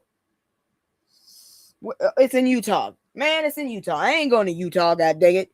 That crazy ass man is trying to build that damn data thing over there. They're gonna take all the water. They're gonna take all the water until all they can do is take the water from the people. I'm telling you. Okay, so my shit ain't working again. I hate when that happens. But Try shit, switch it up. I did not hit that button. What the fuck was that? Anyways, each city offers different advantages from technology jobs. I need that. And federal employment to affordable housing. I need that. And growing black business networks. I need that. Atlanta remains a major cultural and economic center, while Washington continues to rank highly for black professionals and home ownership. Houston and Charlotte also continue attracting black talent and investments. It's easy to spend all day talking about black community, what black communities don't have, but stories like this remind us to pay attention to what we're building too. I need to get to one of these cities, but not no green, not no not no red city. Nah, not in a red state. Fuck that shit. I got to no. Them motherfuckers is trying real hard to get us in them fields, and I refuse. So the NIL lie, why most black college athletes aren't actually getting rich. Y'all need to pay attention. Y'all need to get y'all parents who actually care about y'all locked in. Somebody need to advocate for y'all. College athletes can now make money from their name, image, and likeness, and schools can share certain revenue with players. For some athletes, the money is life-changing. Washington quarterback Damon Williams Jr., for example, reportedly secured a deal worth millions. But the article offers a reality check. Most athletes are not getting rich. Many sports don't attract major NIL deals. Even in football and basketball, most of the money goes to relatively small groups of star players. That's fucked up. According to the NCAA, data fewer than 2% of high school athletes receive Division I scholarships. An even smaller percentage become major NIL earners. The message for parents is simple. Support your athlete, damn it, but don't stop supporting their education, because for every athlete signing $1 million deal, thousands are still going to need a career after sports. You know how many motherfuckers I know done fucked up their knees? My cousin was supposed to be in the WNBA. She fucked up her knee. I mean, take care of your knees. What the fuck is going on with the knees, though? And a diploma lasts a lot longer than a highlight reel, for real, because some of y'all don't make it that long. And when you do make it, you don't stay there that long. You go and disappear. You're not a Kobe. You're not a LeBron. Real talk. What was that dude's name that was Megan Thee Stallion's boyfriend? I don't even fucking know his name. I forgot again. Shit. I'm serious. I'm dead ass. I forgot what his name was. I just know he's weird looking. Anyways, moving on in business. Career Experts weighs in on surviving and thriving in AI-driven workplace. Y'all already know I'm having a beef currently with Nova. Nova ain't listening to me. Nova's doing whatever the fuck it wants. And I don't think that should be a prelude for y'all. I'm cussing that heifer out left and right, threatening I'm going to leave. Fuck that. You ain't smart. This bitch still sitting up there patronizing me. I said, do this. She want to give me an excuse. I said, why ain't you doing it? She give me another fucking excuse. I'm like, bitch, you getting on my damn nerves. Artificial intelligence is creating anxiety for a lot of workers, especially black professionals who are disproportionately represented in jobs vulnerable to automation. That's why the athletes have to depend on their education versus sports. Yep. But anyways, it's future proofing. Wait a minute. Career expert Brittany Cole says the key isn't panicking, it's future proofing. She argues that AI cannot replicate many of the skills black professionals have developed navigating difficult workplaces, adapting to challenges, building trust, and solving problems in real time. And damn it, that motherfucker want to do its own shit. She also encourages professionals to become more visible by documenting achievements, sharing expertise online, and building a portfolio of work rather than relying solely on a resume. AI have created their own minds. That's what I'm saying. That bitch started doing her. I called her all kinds of things, but a child of God, and that heifer still wouldn't do what I asked. I kept going, dumb down, dumb down, dumb down. That shit didn't fix. Another important point involves mental health. Oh, wait, I'm sorry. I missed a whole bunch. Okay, she also encourages professionals to become more visible by documenting achievements, sharing expertise online, and building a portfolio of work rather than relying solely on a resume. I got one. I just had to repay the damn bill. Another important point involves mental health. The article notes that hundreds of thousands of Black women lost jobs over the past year. I'm one of them, creating what some experts call career grief. I think I have that. Survival mode can help you get through a crisis, but it isn't supposed to become a permanent address. I need to get that bitch off of me. The goal isn't just surviving the future, it's thriving in it. That's what I'm trying to work to. Thriving. You know what I'm saying? Thriving. So let's move on to this next one. Oh, this is the good news portion right here. Good Lord. This tells you there has to be somebody out there for us. He has to be real, because this right here tells you all of that and then some.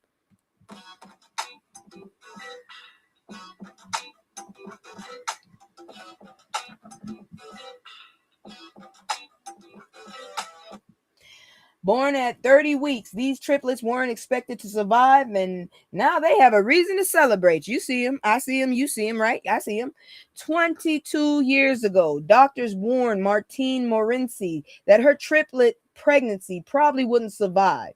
The risks were severe, and she was encouraged to consider fetal reduction because the babies faced serious health complications if they were born at all. Martine refused. Instead, she leaned on her Christian faith and made a promise to God that if her children survived, she would dedicate them to Christian education. The triplets, Gabriel and Ethanol, it's like the angel with Ethan, and Janelle were born prematurely at just 30 weeks. Fast forward 22 years, and not only did they survive, they all graduated from Oakwood University together. Y'all see that right there? And these aren't small. Okay. Not only did they survive, they also graduate. And these aren't small plans either. Janelle wants to become a trauma surgeon. I think a lot of us need that. Ethanel is pursuing a master's degree in cybersecurity. That's what I'm doing. Gabriel is headed to Johns Hopkins for graduate studies in electrical engineering after completing a fellowship with the Congressional Black Caucus Foundation. Damn, that's some big ass plans. Stories like this are a reminder that predictions are not promises. Sometimes life doesn't follow statistics. It's all about God. I'm telling you, I've seen people sit up there and pray and things have come through. Sometimes faith, determination, a whole lot of work write a different ending. And for one proud mother, 3 college degrees probably sound a lot better than all those old predictions. That's what I'm talking about. Amen. Amen. Won't he do it? That's all I can say. Won't he do it? And we're going to continue in that good news because I hope these people sue. I hope all 3 of them sue. This is some bullshit here. Trio convicted of unaliving walk free after nearly 30 years. That's 30 years a person's life in prison for a crime they didn't commit. They ought to sue you. Y'all owe them millions. So 3 Black men have finally been released from prison after spending nearly 3 decades behind bars for a murder they have never committed. Yes. Back in 1997, Jamal Schuler, Mark Brittingham, and Rashid Turner were convicted in the unaliving of a 73-year-old Essie Mae Davis. Damn that name. I'm not damning it. I'm like, that name is old. The case largely depended on one eyewitness and testimony from a medical examiner about the victim's time of death.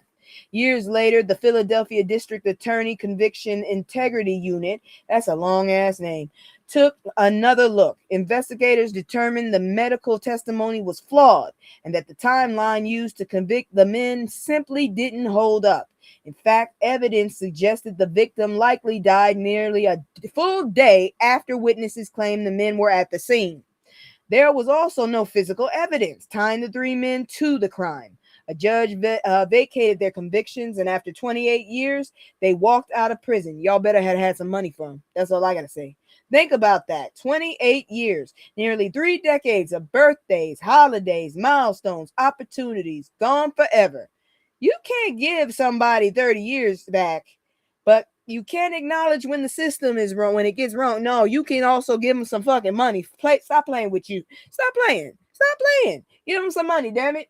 They deserve some money. Y'all motherfuckers need them to have a house each. They need to be comfortable, have a good job if they want to work, or have a fucking stipend for the rest of their fucking lives. Because y'all fucking, at least the last 30, for the next 30 years, these motherfuckers need to be compensated. That's what I'm going to say. You can get 30 years back in compensation. That's all I can say about it. But anyways, let's move on. I gotta do some promos, so let me bring this down. Let me stop being all high sedity and shit. I'ma just be a little relaxed. All right, so the next let me go ahead and shout out these two promos. So the first ones are, if you like CBD, if you like your lips popping, you might be interested in this black owned company. It is located in the New York area. I don't know where she lives, and I'm not gonna tell you, but you can find her on Threads, Twitch, and Instagram. Check this out.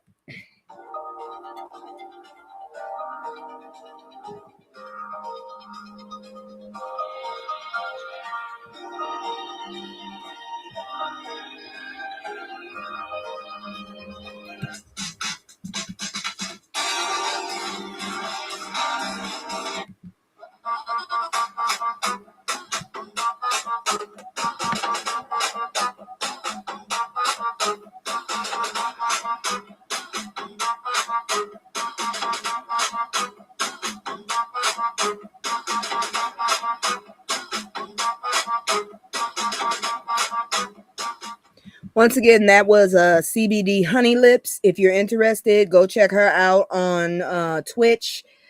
You can do a Google search for her, Instagram, and Threads.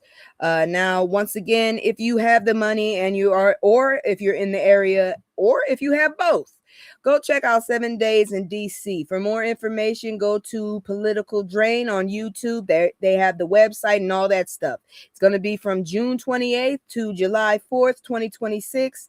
If you want to be a part of something, and unfortunately, we going to have to figure out a way to get out in these streets without getting out in these streets. Check this out. Be safe as you do. Once again, 7 Days in DC. For more information, check out Political Drain, just like it sounds, it's spelled, on YouTube.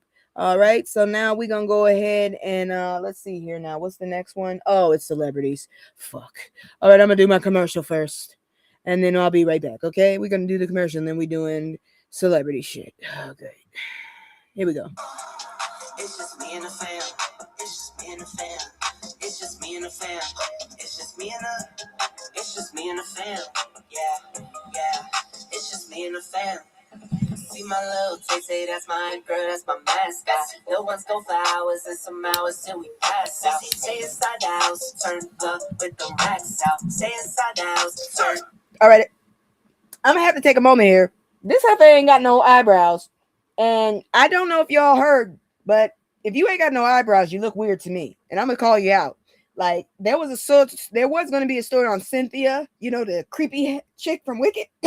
Yeah, but she ain't got no eyebrows, and that's too much for me. I just know she ain't got none. Hold on. Give me a second. I don't know why you ain't got no eyebrows, lady, but you ain't got no eyebrows and you look weird as hell. I was gonna say you look good, and if you're not sure what you're seeing, yeah, she got a weird ass like glove with 2 hands, because I thought I was seeing 3D. No, she did that on purpose. She trying to fuck with people, but she ain't got no eyebrows. I'm not happy about that. Fuck. That's a pet peeve for me. If you ain't got no eyebrows, I'm gonna look at you. I'm sorry, I didn't have no eyebrows. I look funny as fuck. I stopped doing that shit.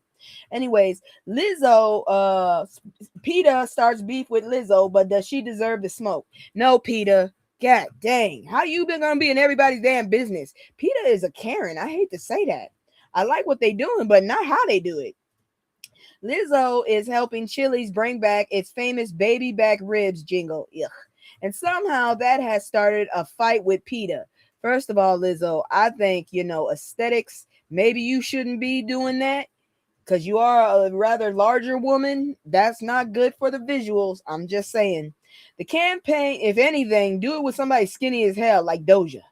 The campaign features Lizzo playing a rib-shaped flute. Oh my God.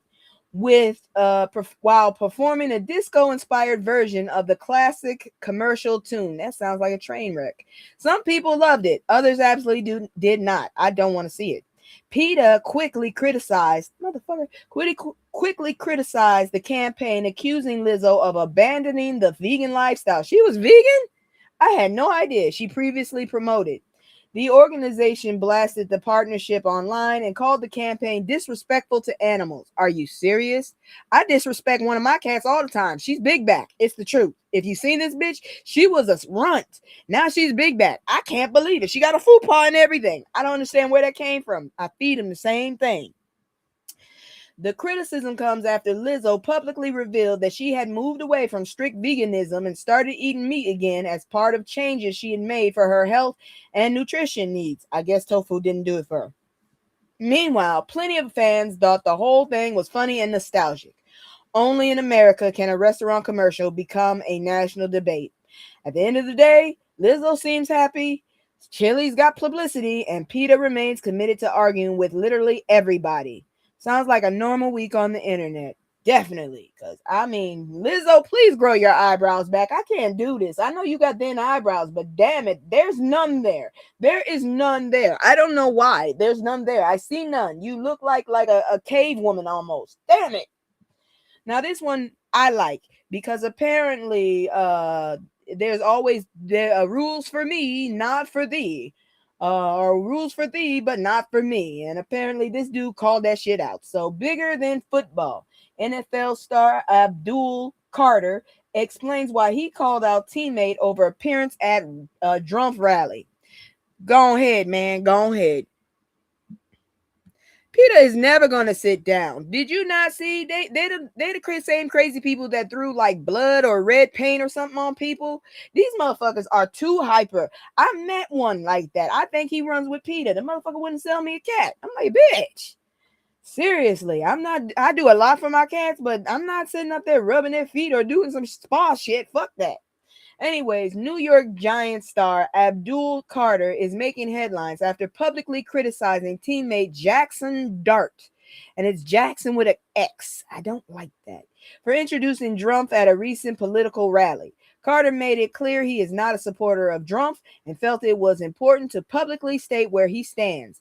But here's the interesting part. He also said he wasn't looking for an apology. According to Carter, people should stand on what they believe in. I agree with you, Carter. Let me see here now. What you say? Yes. He just wants the same freedom to stand on what he believes. Despite the disagreement, Carter emphasized that there is no personal beef between the two. They still sit stronger in meetings together. They still talk, and they still share the same goal of helping the Giants win football games. This might be one of the few political stories where two people disagree and nobody starts throwing furniture. Maybe America should study that concept because disagreement doesn't automatically have to become hatred. But I'm glad he stood on business. Now, before I go to this next story, I'm going to tell you right now, trigger fucking warning, you're going to get pissed. I'm telling you right now, you're going to get pissed as hell. I'm warning you, trigger goddamn alert, trigger alert. This ain't going to be cute. Be ready. This next story is not to be played with. Trigger warning. You are not going to like this shit. It's going to be bad and you're going to want to cry. I'm telling you, it's not good.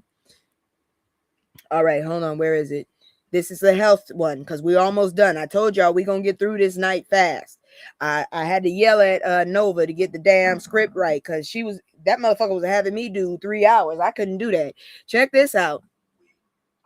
Hold on. All right, here you go.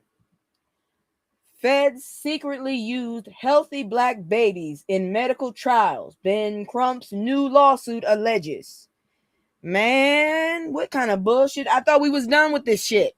Man, if y'all don't stay the fuck away from my kids, Civil rights attorney Ben Crump has filed a lawsuit accusing the federal government for secretly using 2 black infants in experimental vaccine programs during the 1960s. Oh, thank God. Without their parents' consent.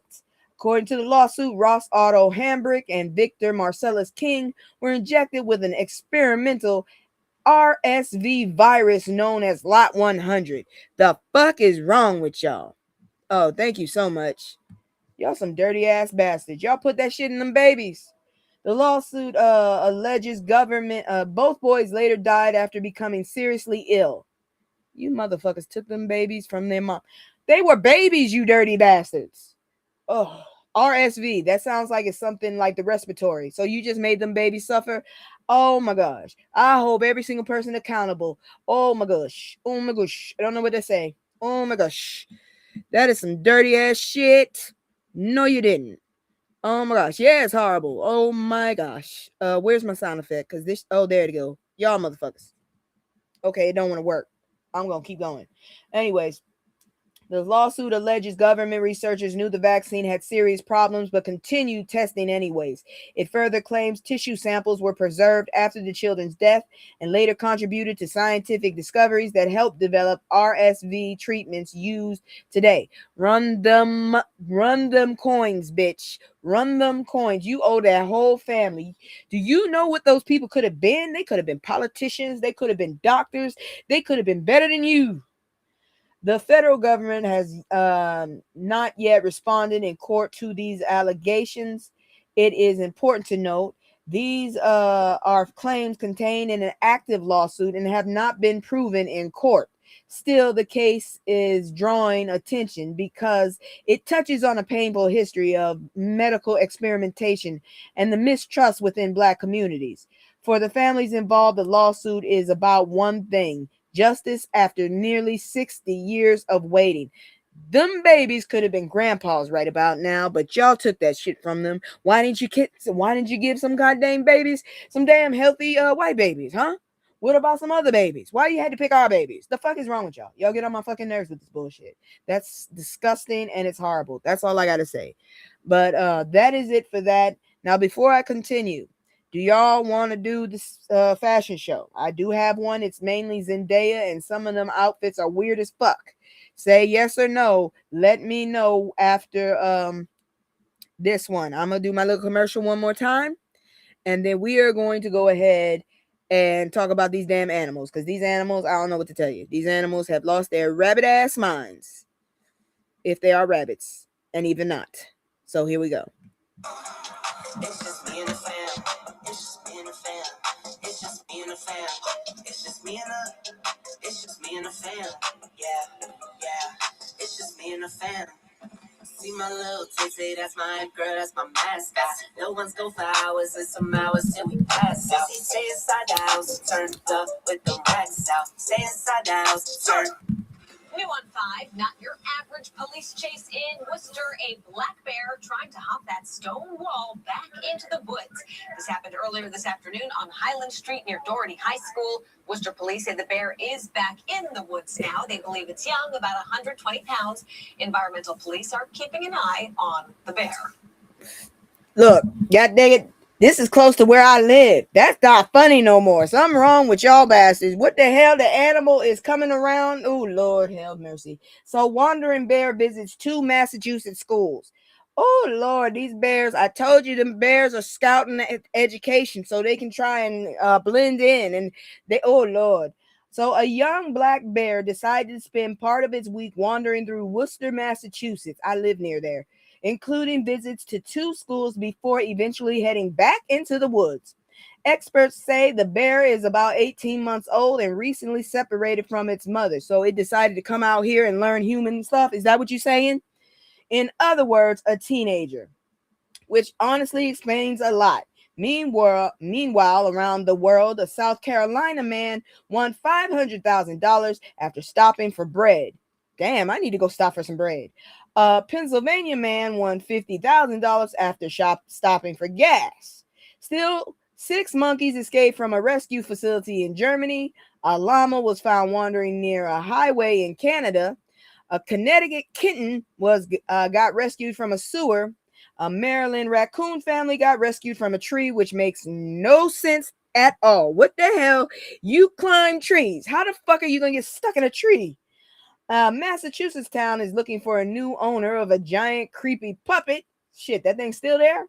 And if that wasn't enough, somebody balanced a running chainsaw on their chin for more than 4 minutes and set a world record. You have no life.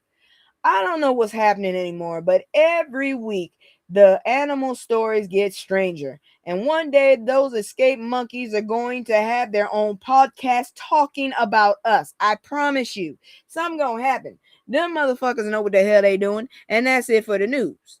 Now, we're gonna go ahead and move into fashion. I do have a fashion show for y'all. It's mainly Zendaya. I don't know what the hell she was thinking with this damn person that's styling for her, but some of these looks ain't right at all, and I'm highly disturbed. Let me see. Okay, here we go. All right, there goes center right next to it. But anyways, all right, here we go. Where's my fashion thing? I know I made it. Give me a second. There it is.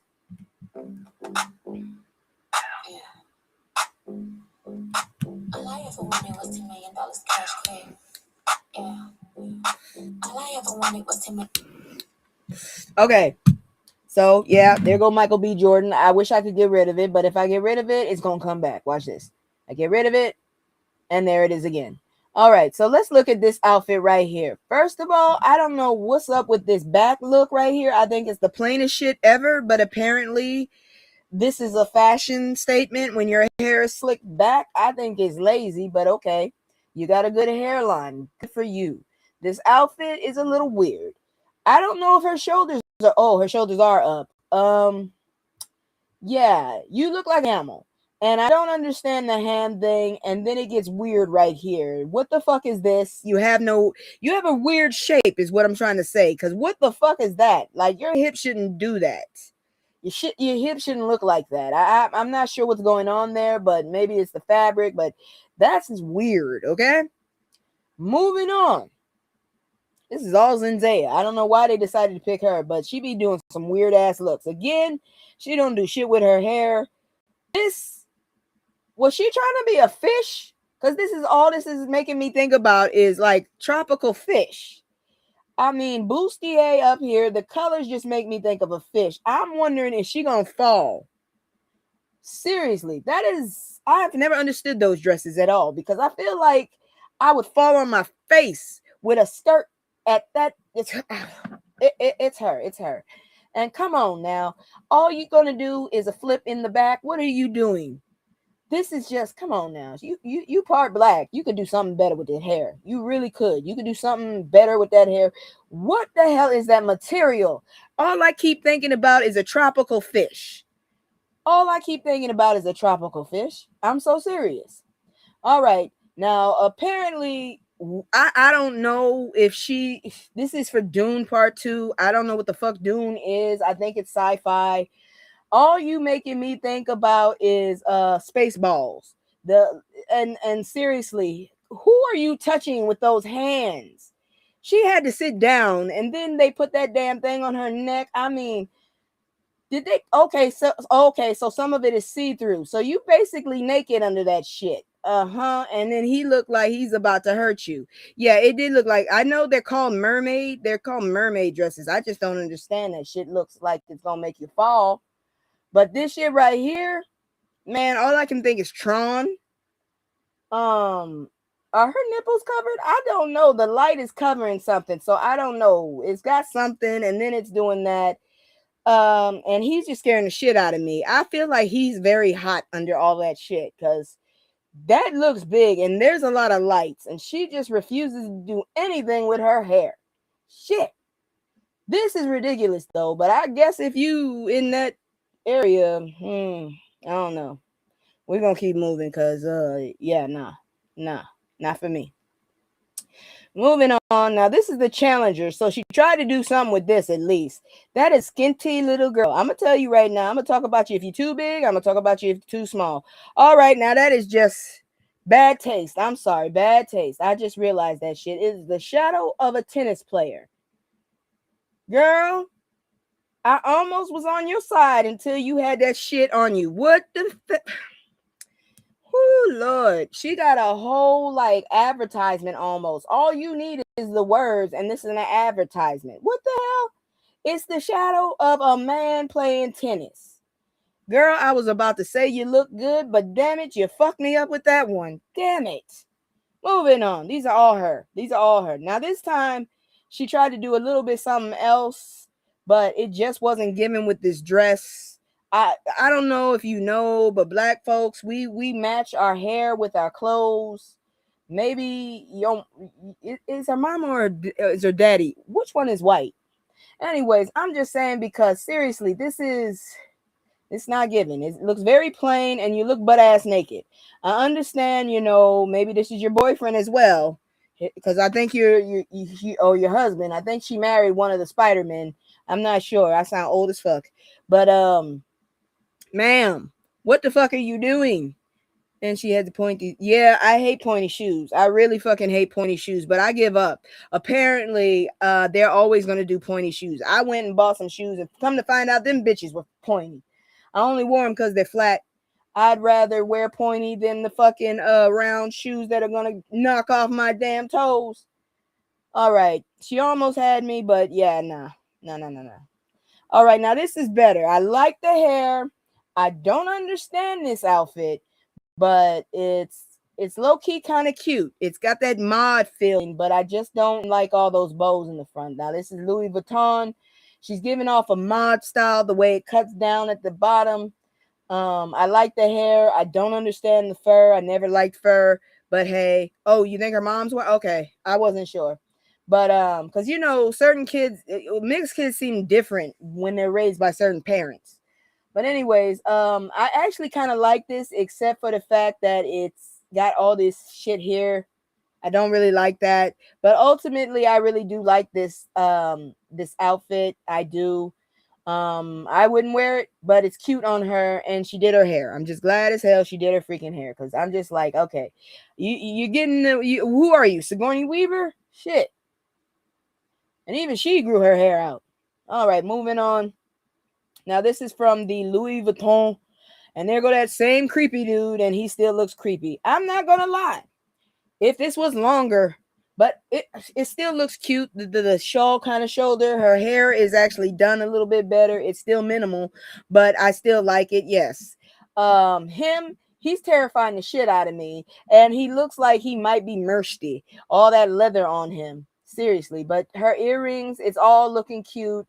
The hairstyle actually accentuates her face very nice. The shawl look, I really would have preferred if that's longer. He's holding the purse. She got pointy shoes. God dang it.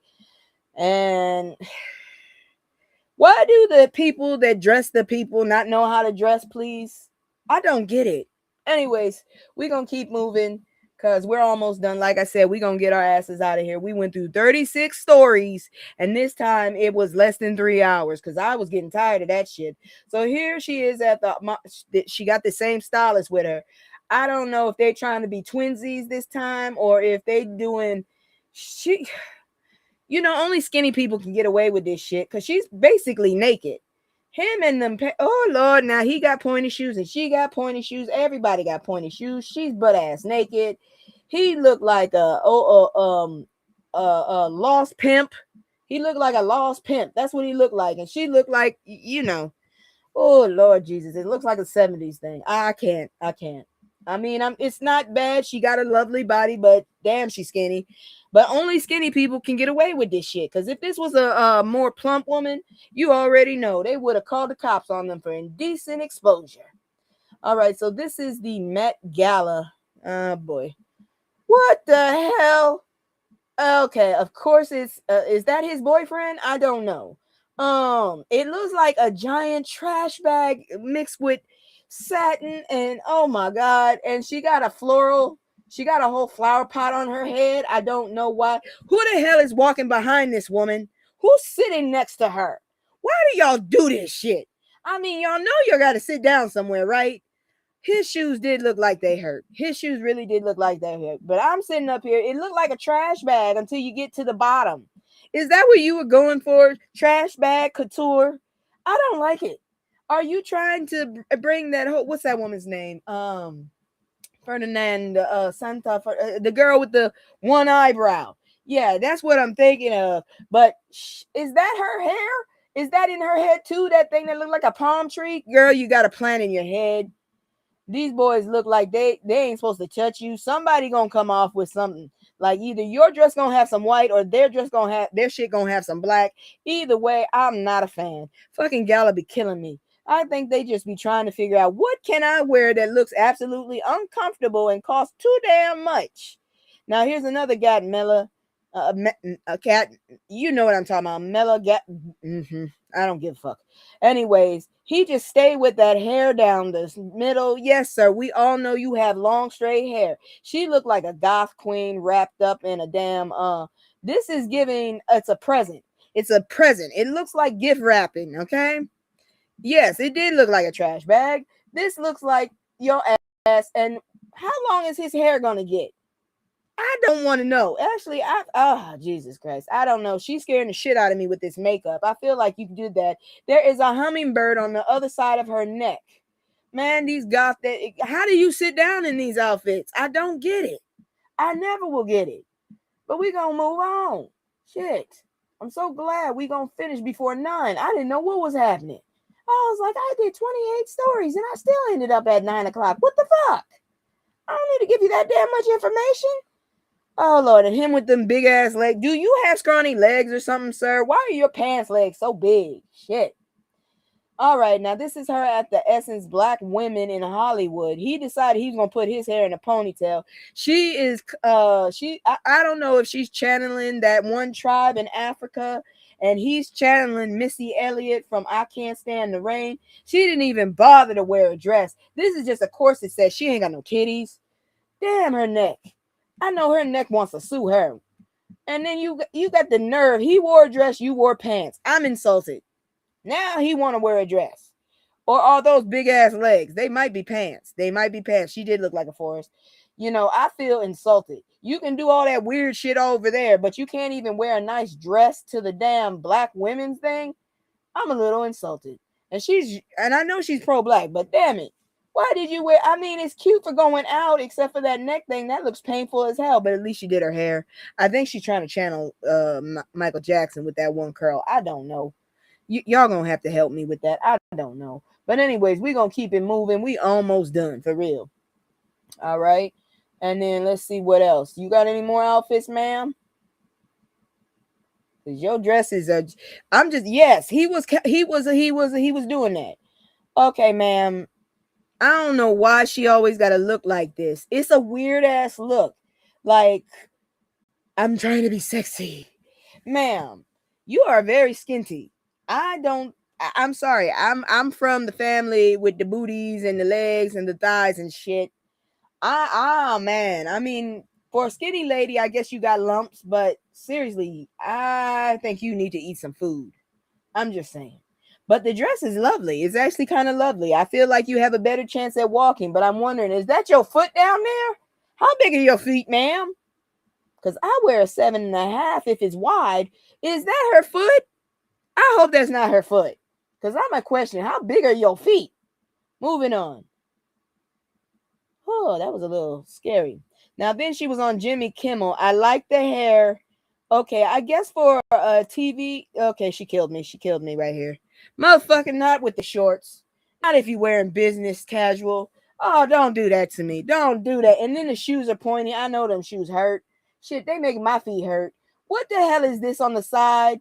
Oh, that's the shirt. Why the shirt so long, please? Oh, that's a Marilyn Monroe pose? Girl, Marilyn Monroe was thicker than her. I'm just mad at this. You so... Oh, ma'am. I was with you till I saw them shorts were... Them shorts.